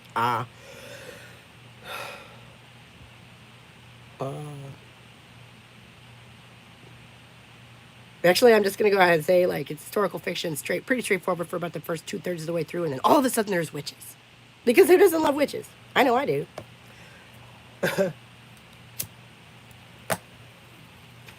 Which technically counts as a plot twist, but I figure that's the kind of plot twist that if the book actually gets any kind of success whatsoever, is going to pass around by word of mouth. And it's just going to become that book about the witches. Like, you know, that's the plot twist that's only going to be good if you don't know the book at all. Which hopefully people will. So. And there's a lot more in it than that. I got 2 more coming up behind it. It's a series. Basically exploring the loss of women's culture, which we did used to have. And we all live in a man's world now. Isn't it wonderful? And so you sort of start. Am I a feminist? Would I be a feminist? Cool. There's a lot of good Spanish language stuff. I do not speak Spanish, but I've heard that there's a lot of good Spanish language feminist literature out there. Which, I mean, only stands to reason. How many different countries? How many millions of people? Oh, cool. Thank you. I hope so. I hope that there's, you know, and there's a couple, I didn't set out to write a funny book, but the character has sort of a dry sense of humor. And there's a couple of spots in it that make me laugh. So hopefully, you know, some other people will find some of it funny. And then there's some bit about like generational trauma sort of thing, you know, like the main antagonist in the first book is her own mother. So, you know, that gives you any indication. What? I don't know why that line is indented further than the rest of them. I don't care. It's fine. It's fine. It's like 3 spaces. It's fine.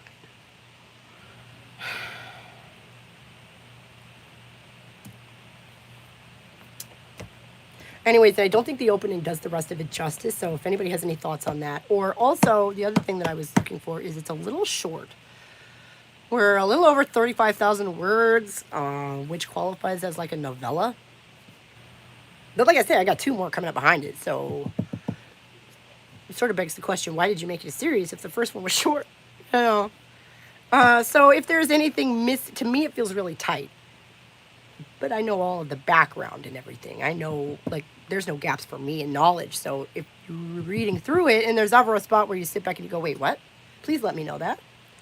You know, I can fill in any gaps you find. I can elaborate on whatever. Or, you know, if you're like, hey, I'd really like to spend more time on this or that or with this or that character or whatever, you know, I'm open to all kinds of input like that. You know, constructive criticism.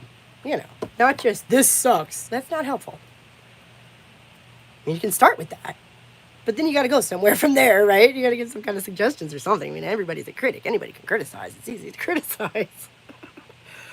Oh, and I was saying this earlier. It's so hard because, you know, when people criticize my politics, it's like, well, you disagree with me. That's fine.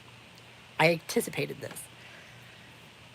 you know, it's really easy to just sort of let that stuff roll off of you. But if somebody tells me my writing is bad, well, that's going to hurt. And I'm not looking forward to it. And I know people are bitches about other people's novels.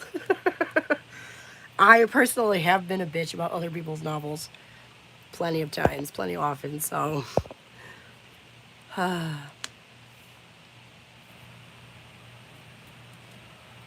and you know, it's not the kind of thing that anybody has to plow all the way through it. If it doesn't interest you or it doesn't hit you, you know, or you get interrupted, like I'm not gonna be upset if anybody doesn't want to read the whole damn thing right now.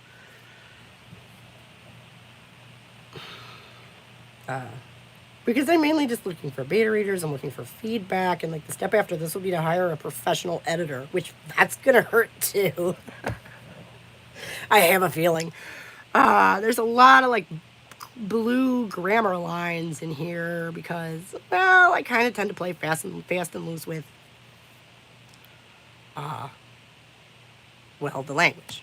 You know, I'm trying to be creative here. What the? I just moved one line over, and the line beneath it moved too. What? Is there a link where we can see? That is what I am preparing this for. There's going to be a link in a community post before the end of the day. I have been fighting, trying to keep my formatting from my Word on my computer because everywhere I uploaded it to, all the formatting went away. And it's like, no, those page breaks were there for a reason. The chapter numbers should be at the top of the page, etc. You know, and everything was double spaced. Like, who the fuck double spaces a novel? Nobody. Nobody. That's not how that works.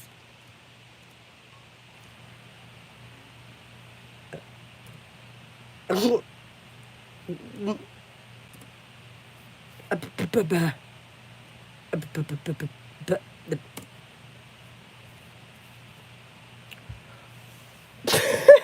lines are all over the place, but at least they're the spaces apart that they're supposed to be.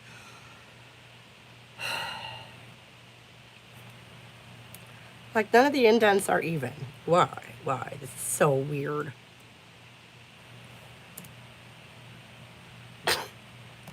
It won't let me fix it. What? What the? I just erased an entire paragraph. I hit backspace once and an entire paragraph just went. Phew. Thank goodness for Control Z. My gosh. You're not supposed to be a line break there.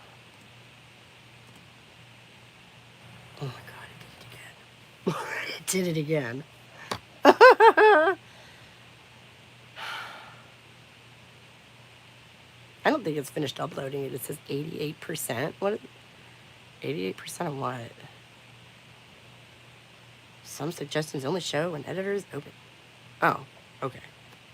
It's only showing me 88% of the editing suggestions. Approximately 90% of which can go fuck themselves. I do have some idea what I'm doing. Like, it's... Here we go. We're objecting to the phrase, the what? As an incomplete sentence, which it is. But it's called dialogue. You know?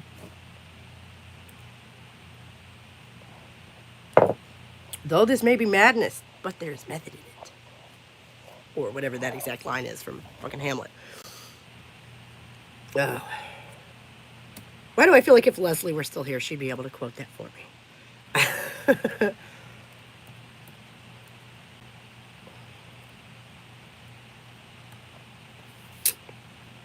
Can I tab this? Can we indent this line? Maybe can we do that? Yay! All right.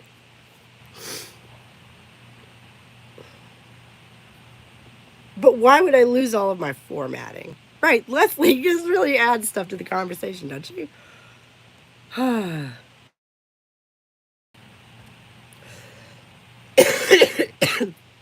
you don't like the word descant there. You're right. That's a metaphor, and it doesn't technically mean that. Congratulations. What does it suggest? Descent. Nope. I meant descant. I did.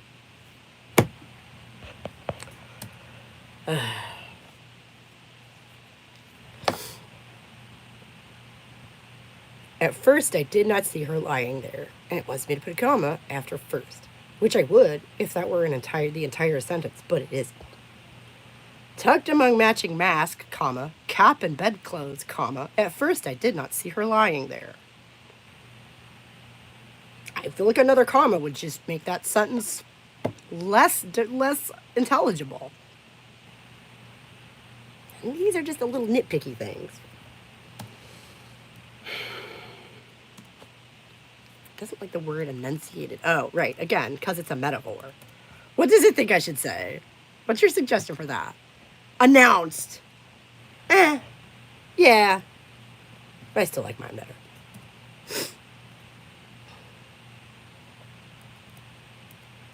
The entire top of this page is blank. Oh. That's because that's the part 2 break. Okay. Chapter 9 can go at the top of its own page. Thanks very much. There we go. Oh my gosh, you guys. Pardon me.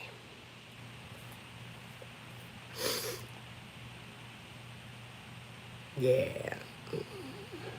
I'm still going to have to pick at it, and I want to read through it before I put it up, but thank you, Simone. This looks so much better. Ooh, chapter 11's at the top of its own page. Ooh. Fancy pants. And that letter's on its own page, and that letter's on its own page. Good. Yeah, because, I don't know, there's a goodly chunk, maybe as much as a fifth of the story that's told through letters. Formatting matters, okay? Because if you see something like this at the top of a page with a date and a dear so-and-so on its own line, you're going to say to yourself, oh, a letter. You recognize that formatting instantly. You can say to yourself, oh, this is a letter. Then you take all that away and throw it in the middle of a page in between 2 other regular paragraphs. One might miss that, which the style of prose changes drastically, so that would be very confusing, I think.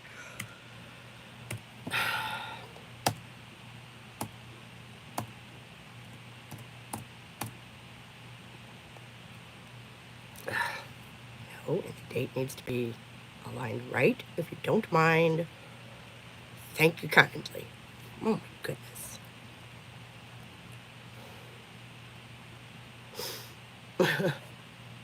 Oh, and it doesn't like that I put an apostrophe S on the word ladder. Because again, it's a metaphorical personification of an inanimate object talking about luck that belongs to a ladder. The ladder's luck ran out, is what we're saying. Yeah. Technically, ladders can't own things. That's true. Thank you, Google. Or Microsoft, or whoever the fuck I'm arguing with now. Oh, good. Chapter 12 is at the beginning of a page. Chapter 13 is at the beginning of a page. Ooh. God. Chapter 13 is such a bad day. Oh my gosh, and I didn't do that on purpose. Chapter 13 is like our character's worst day. And I did not do that on purpose. When I went back and read it, I'm like, oh, that's funny. That's funny. So beware of chapter 13. No, I'm kidding. It's really not that bad. I mean, as far as these things go. You know, I did not. There's only so much torment you can. Well, no, that's not true. I put her through pretty much the most torment I could given the setting. You know, aside from like stranding her outside in the winter or something. Chapter 15 is at the top of the page. Good, good, good.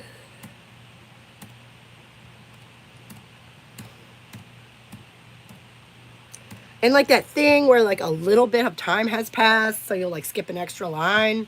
That's important. right? Like, otherwise you're just going to go straight from one scene to the next scene with no break in between to let the reader know that there was a break there. That's got to be confusing. There's no way that wouldn't be confusing.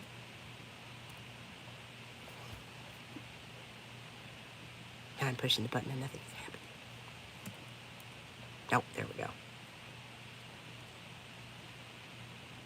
Okay, so chapter 15 is the end of part 2. Part 3 is all on one page. Huzzah. Oh, chapter 16 is not at the beginning of a page. Let's fix that. Yay, all right. Is tabletop one word? Apparently so.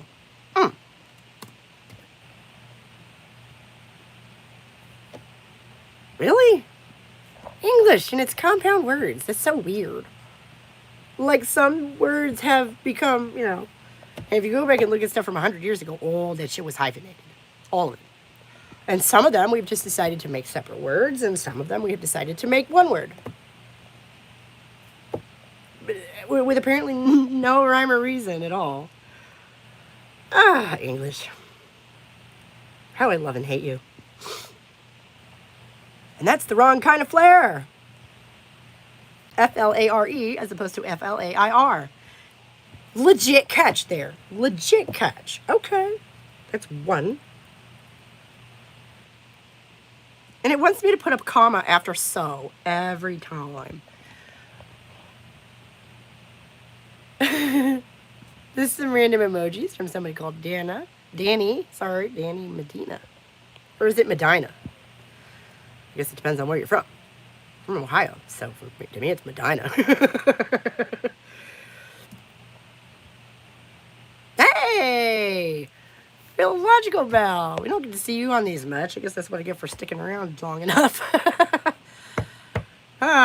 We had been talking, we had a pretty lively conversation going earlier about the future of feminism, and mainly I am just sitting here fighting with the formatting on the computer, trying to make my novel visible to anybody. Because it's almost a year of my life, and I would love to be able to show it to anyone, you know, especially some of you, because I would love some feedback, you know. I think it hangs together pretty well. The opening is probably the weakest part. I'll be straight up with you right now. And I'm going to be workshopping that a little bit. I would like to open with something more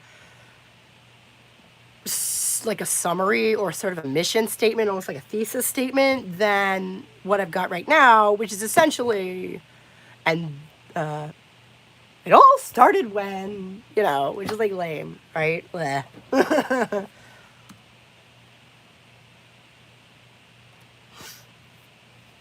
Like, past behind? What's wrong with that phrase? It just wants me to say past. Like, no. Like, person is sitting at the table and sounds pog. Is that a typo? Right, now someone is sitting in a chair and someone else walks behind them in the chair. They passed behind him. That's what it is. What the fuck? Am I not allowed to say that?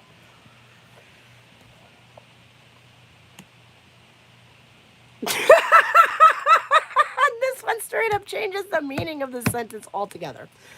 A common area surrounded the brick chimney. And it wants me to say, Rad Mom canceled now. For what? What'd I do? What now?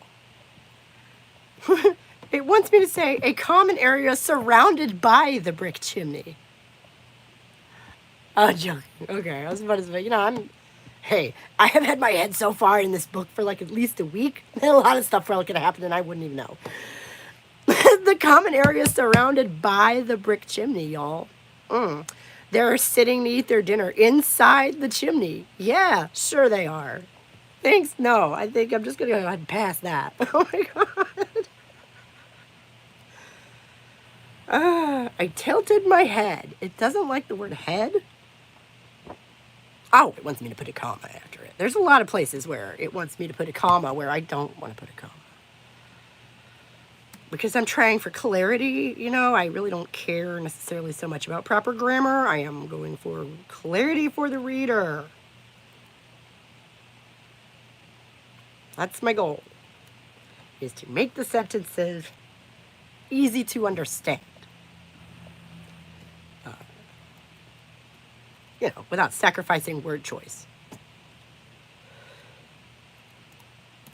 No. Here's another one that completely changes the meaning. Oh my goodness. Well, I mean, actually, I guess it says the same thing. No good hostess relies on magazines. It wants me to put a hyphen between no and good. No good hostess relies on magazines. Okay. I guess it means the same thing, but like, wow, does that mess with the rhythm of the speech there? Oh my God.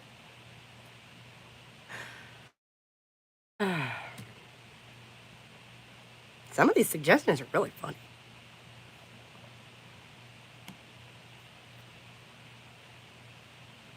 And some of them are just stupid. The ground turns soft. Yeah, it wants me to put a comma there. But I don't want to pause there. I mean, that's the thing. I mean, am I writing perhaps too much from the perspective of how stuff sounds? I mean, I suppose that's possible because it's text. But I personally am a read aloud sort of person. Yeah. I find that I keep a lot more. My retention is a lot higher when I read aloud to myself. And I've just sort of made a habit of that, you know, in a low whisper. But I sort of made a habit of that for a very long time. I know I'm not the only one. I've had this conversation with a few people over the years.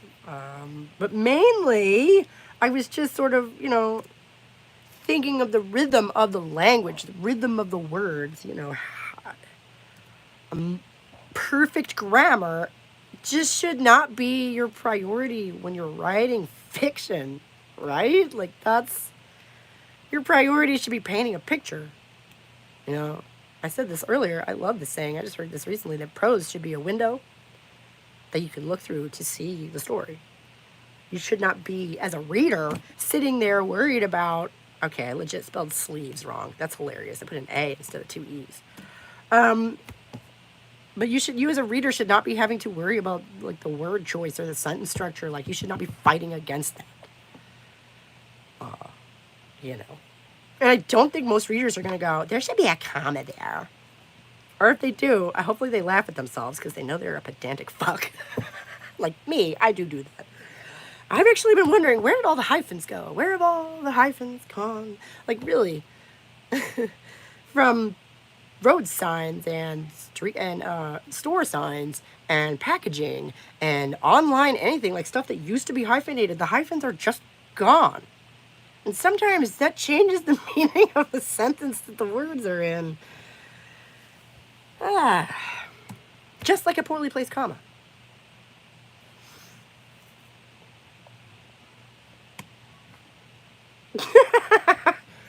The door at the back of the room fell open. And it thinks I should say, the door at the back of the room felt open. Nope. We're going to go with nope on that one. Ooh, chapter 19 is at the top of the page.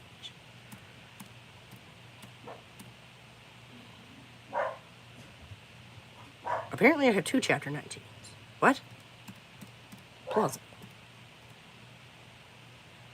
The door identified as open.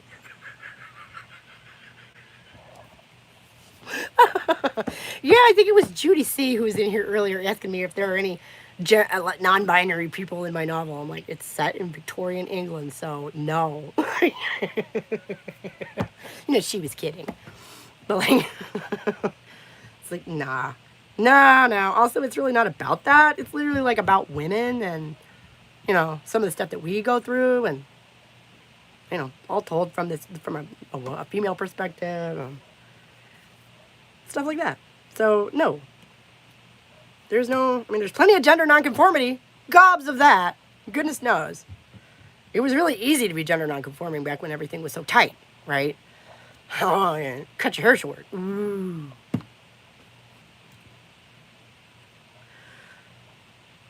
So we got gobs of that.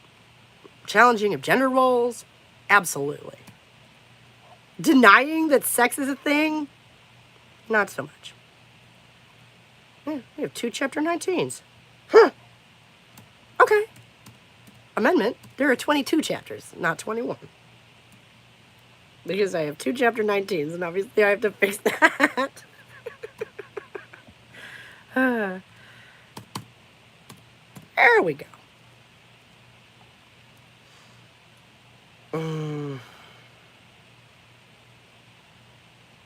Chapter 20 is actually a bit short, but there's a lot goes on. Well, see, that's the thing. Like, there's a lot in here. I really feel like there's a lot in here. That it's only 35,000, a little over 35,000 words, surprised me. So, like I say, if anybody reads through this and you come upon a possibility where it feels like I skipped something, or you'd like to spend more time on something, or, you know, just anything like that, any gaps, please do let me know. There's room to add, okay? Apparently. It doesn't feel like it to me. But I'm very biased. I'm this far from it, right? So, you know, whatever issues like that there may be, I cannot see them. And I would very much value external input on that sort of thing.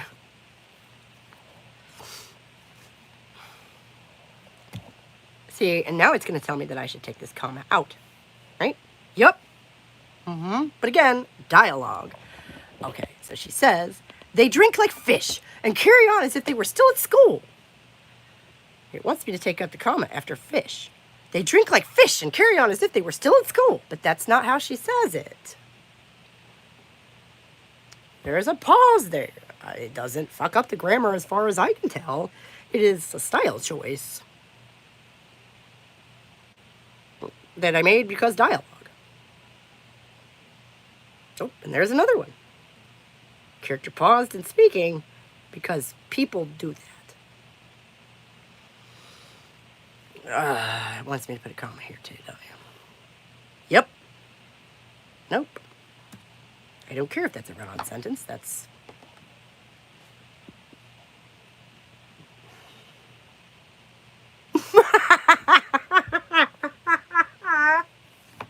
Here we're talking about a dark hood framing someone's face, right? And it wants me to say the dark wood framed their face. Because frames are made of wood, I guess. Does that count as a metaphor? I mean, it's literally framing. I don't know. No, I'm going to ignore that suggestion as well. Wow. Doesn't like the word heed.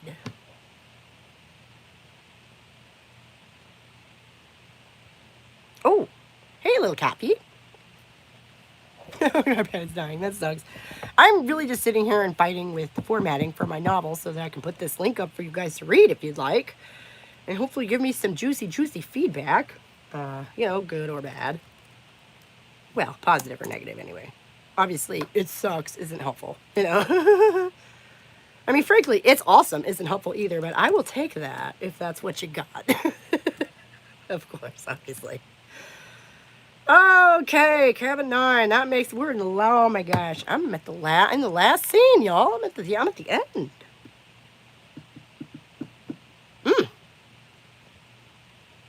Yeah. And then I have a bunch of blank pages at the end. Because apparently you don't actually need to hit enter. I don't know. But I got like 3 pages of just blank space at the end. I'm not honestly sure how that happened. But we don't need them. We don't need them. It hurts. It brings it down to 106 pages.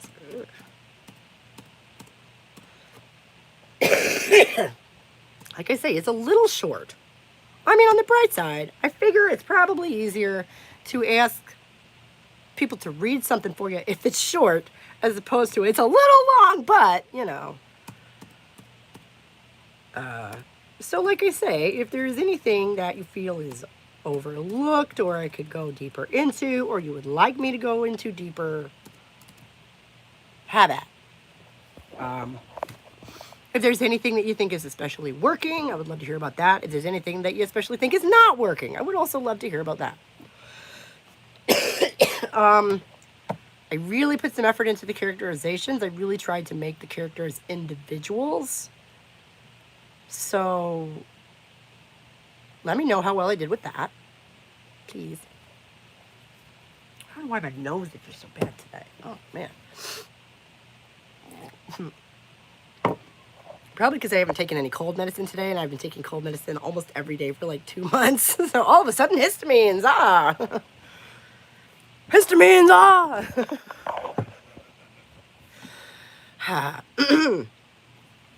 Okay.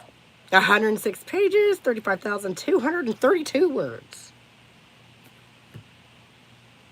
It's a little short. But that's okay. These things happen, right? Better a short, tight novel than something, you know, normal length that wanders and, you know, has a bunch of extra crap in it, right? I think it's lean is what it is. I think it's tight. I think I really, really tried to, oh my gosh, guys, I put so much work into the plotting, because like I say, this is the first of a series of 3. Oh, there's foreshadowing in here for stuff that isn't going to happen for another book and a half, okay? Like, everything that's in here is in here for a reason. It to me feels very tight, and yeah, you know, are there gaps? Is there fluff, maybe? I mean, probably not. I'm going to say that if you think something is, that if you don't see the reason behind something, that's probably because it's foreshadowing for something that's going to happen later. Also, I mean, it's kind of one of those things, like, you kind of got to be there for Victorian historical fiction fantasy stuff, and if you're just not into that, then this is probably not the book for you. C'est la vie. See you next time. No hard feelings. You know, like, everybody has some stuff they like and some stuff that they don't. And since we have a few more people in the chat now, I'm just going to go ahead and give a basic synopsis. It's fairly straightforward, like mid-Victorian historical fiction until about 2/3 of the way through, and then suddenly there's witches. Because we all love witches. I know I do. And I personally, I find it very amusing, the idea of witches living in a society that's so uptight and buttoned down, right? There's not many of them. And really what we're going to be doing is sort of exploring through story form, like, almost women's philosophy, sort of, like, from a woman's perspective, which, what the fuck does that even mean, right? Like, you know. And, you know, but, like, if women had written all of the great books of philosophy and literature of the past, what would the world look like? I think it would be a little different. And just the final, basically, death knell for such. Which, as far as I can tell, happened about 100 years ago, give or take. So we're going to start with this character in, you know, hardcore 19th century steam engines, gas lamps, the whole bit. And then eventually end at the beginning of what we consider the modern era. Okay, so I'm going to put you, you know, we start in a kind of an unfamiliar place, and then see how this unfamiliar place becomes familiar, becomes the world that we know. And, you know, so the idea is that at the end of all of this, you're going to have to kind of sit back and go, you know, you look around at the world around you and go, whoa, you know, and it's going to look a little different. That's the idea.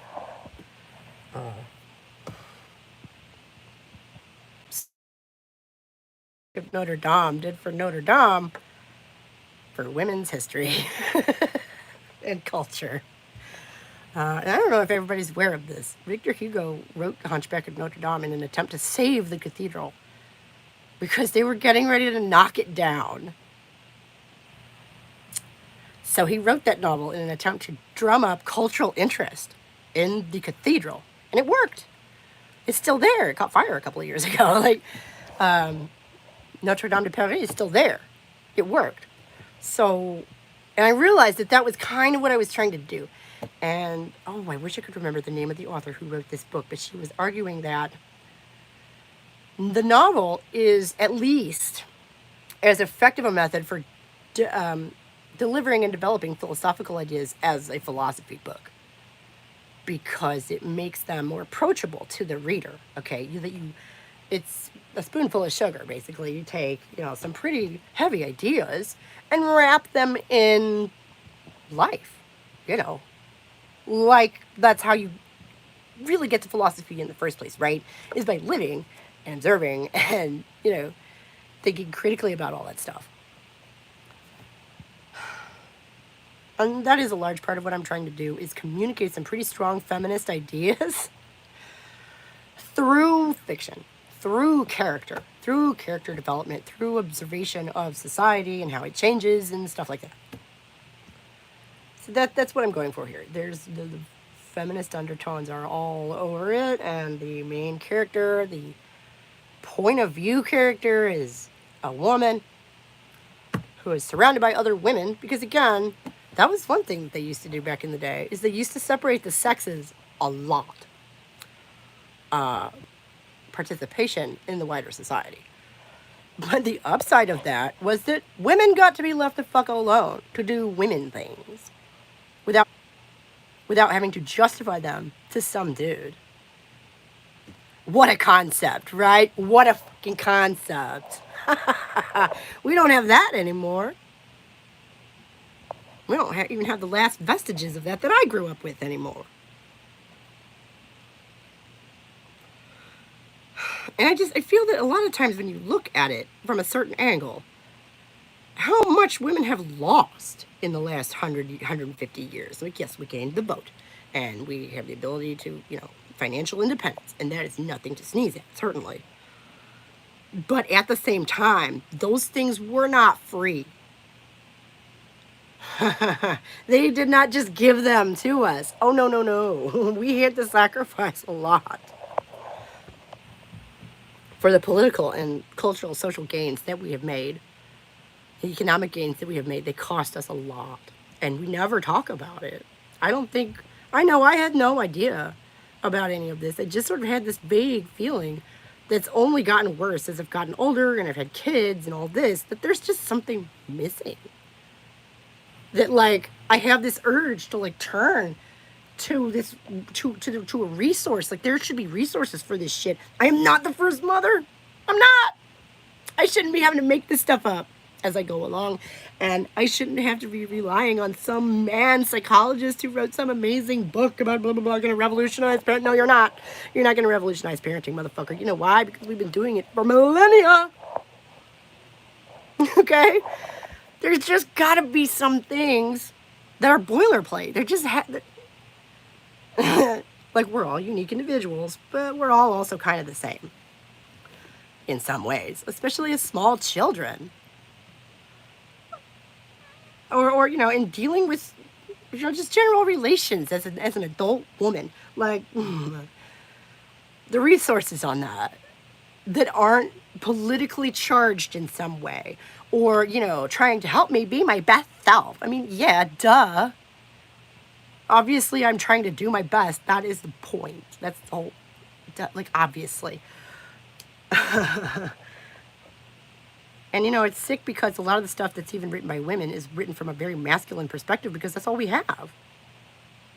And, we as little girls are taught, either directly or indirectly. I know me, I learned this through watching movies as a kid.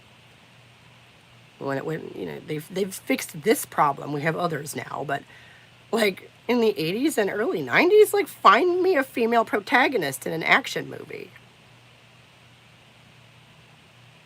Right? I didn't want to be set dressing. I wanted to be the protagonist of my own fucking story, as I think we all do. And you don't consciously, I know I certainly did not, consciously understand that the reason I felt insecure was because they were all boys. I did not put that together. But when I finally did, it was like, oh shit. We are taught to hide anything that marks us out as uniquely female from the time we're little kids. We're taught to be ashamed and embarrassed about that stuff. So to the point that we don't even know we really don't even know what it is. Like, we don't even allow ourselves to develop those parts of our personalities enough to know what the fuck they are. And these are the nebulous sort of questions that the older I get, the more they nag at me. And it's the sort of topic and the sort of theme that I've tried to deal with somewhat in the book. And that I'm going to be expanding and elaborating on in the subsequent installments of the series. We're looking at 3 books. Because 3 is a woman's number. I don't know. It's oh my gosh. I almost had 21 chapters, and I was thinking about separating them into 3 even sections. And I was just like, I'm not going to force the story into an artificial structure like that half the readers aren't even going to notice. Fuck it. But it almost did that on its own.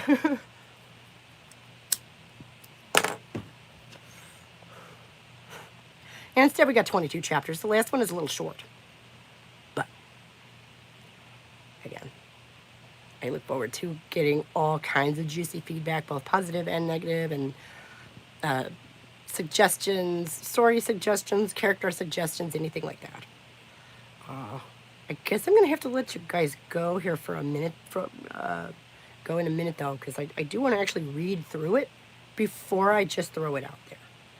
It looks like most of the formatting is great, so thank you again, Simone. Oh my God, you made my day, girl. But, yeah, I want to read through it, like, more closely before I just put it out there to everybody. Because it's my baby. I want to put her out on her best foot forward, you know? So I'm going to end this, I guess, here in a minute so I can read through it and get that link up for y'all. It will be in a community post by the end of the day. So be on the lookout for that. And I'm so excited and nervous. Ooh, but next week I get to actually move on with my life and go back to doing political commentary. That'll be fun too. I mean, obviously I have to start book 2. But the beginning stages are so much less intense than this just, oh my God, just white knuckling it, trying to get the shit typed out so I can show it to anyone because I wrote it out longhand because I'm weird like that. I filled like 4 notebooks with this shit before I typed anything.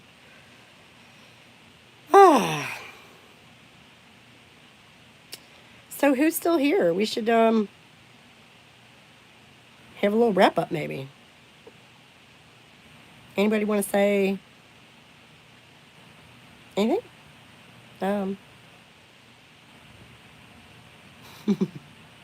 Hi, Cat. Yeah. Here's a good one.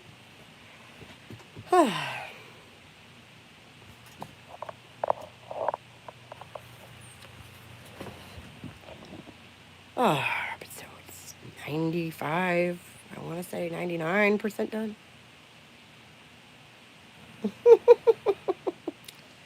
It's my first novel, don't be nice.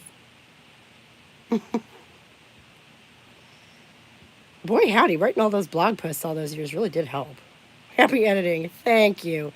Send us the link. I absolutely will.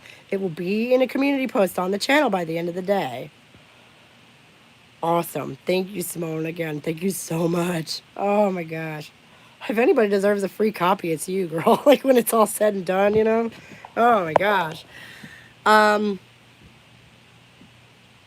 Yeah. And I guess that's it, really. I will have this up as soon as I can. And, thank you all so much for hanging out with me and keeping me company while I fought with this thing.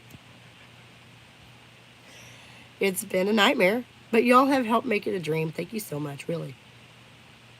And it's night where you are. Okay, cool. Well, have a good night then. And maybe you'll see this. Maybe it'll be up for tomorrow for you then. Well, with the time difference, because I'm not gonna promise I'll have this up by like end of business or some shit like that. No. Because the minute I make that promise is the minute it's gonna decide to fuck me again. So, all of y'all have a wonderful whatever time of day it is. Mwah! And I will have this up for y'all as soon as I can, okay? Thank you so much. Bye, guys. All right, thank the algorithm. Praise be to the algorithm. Have a good one, guys.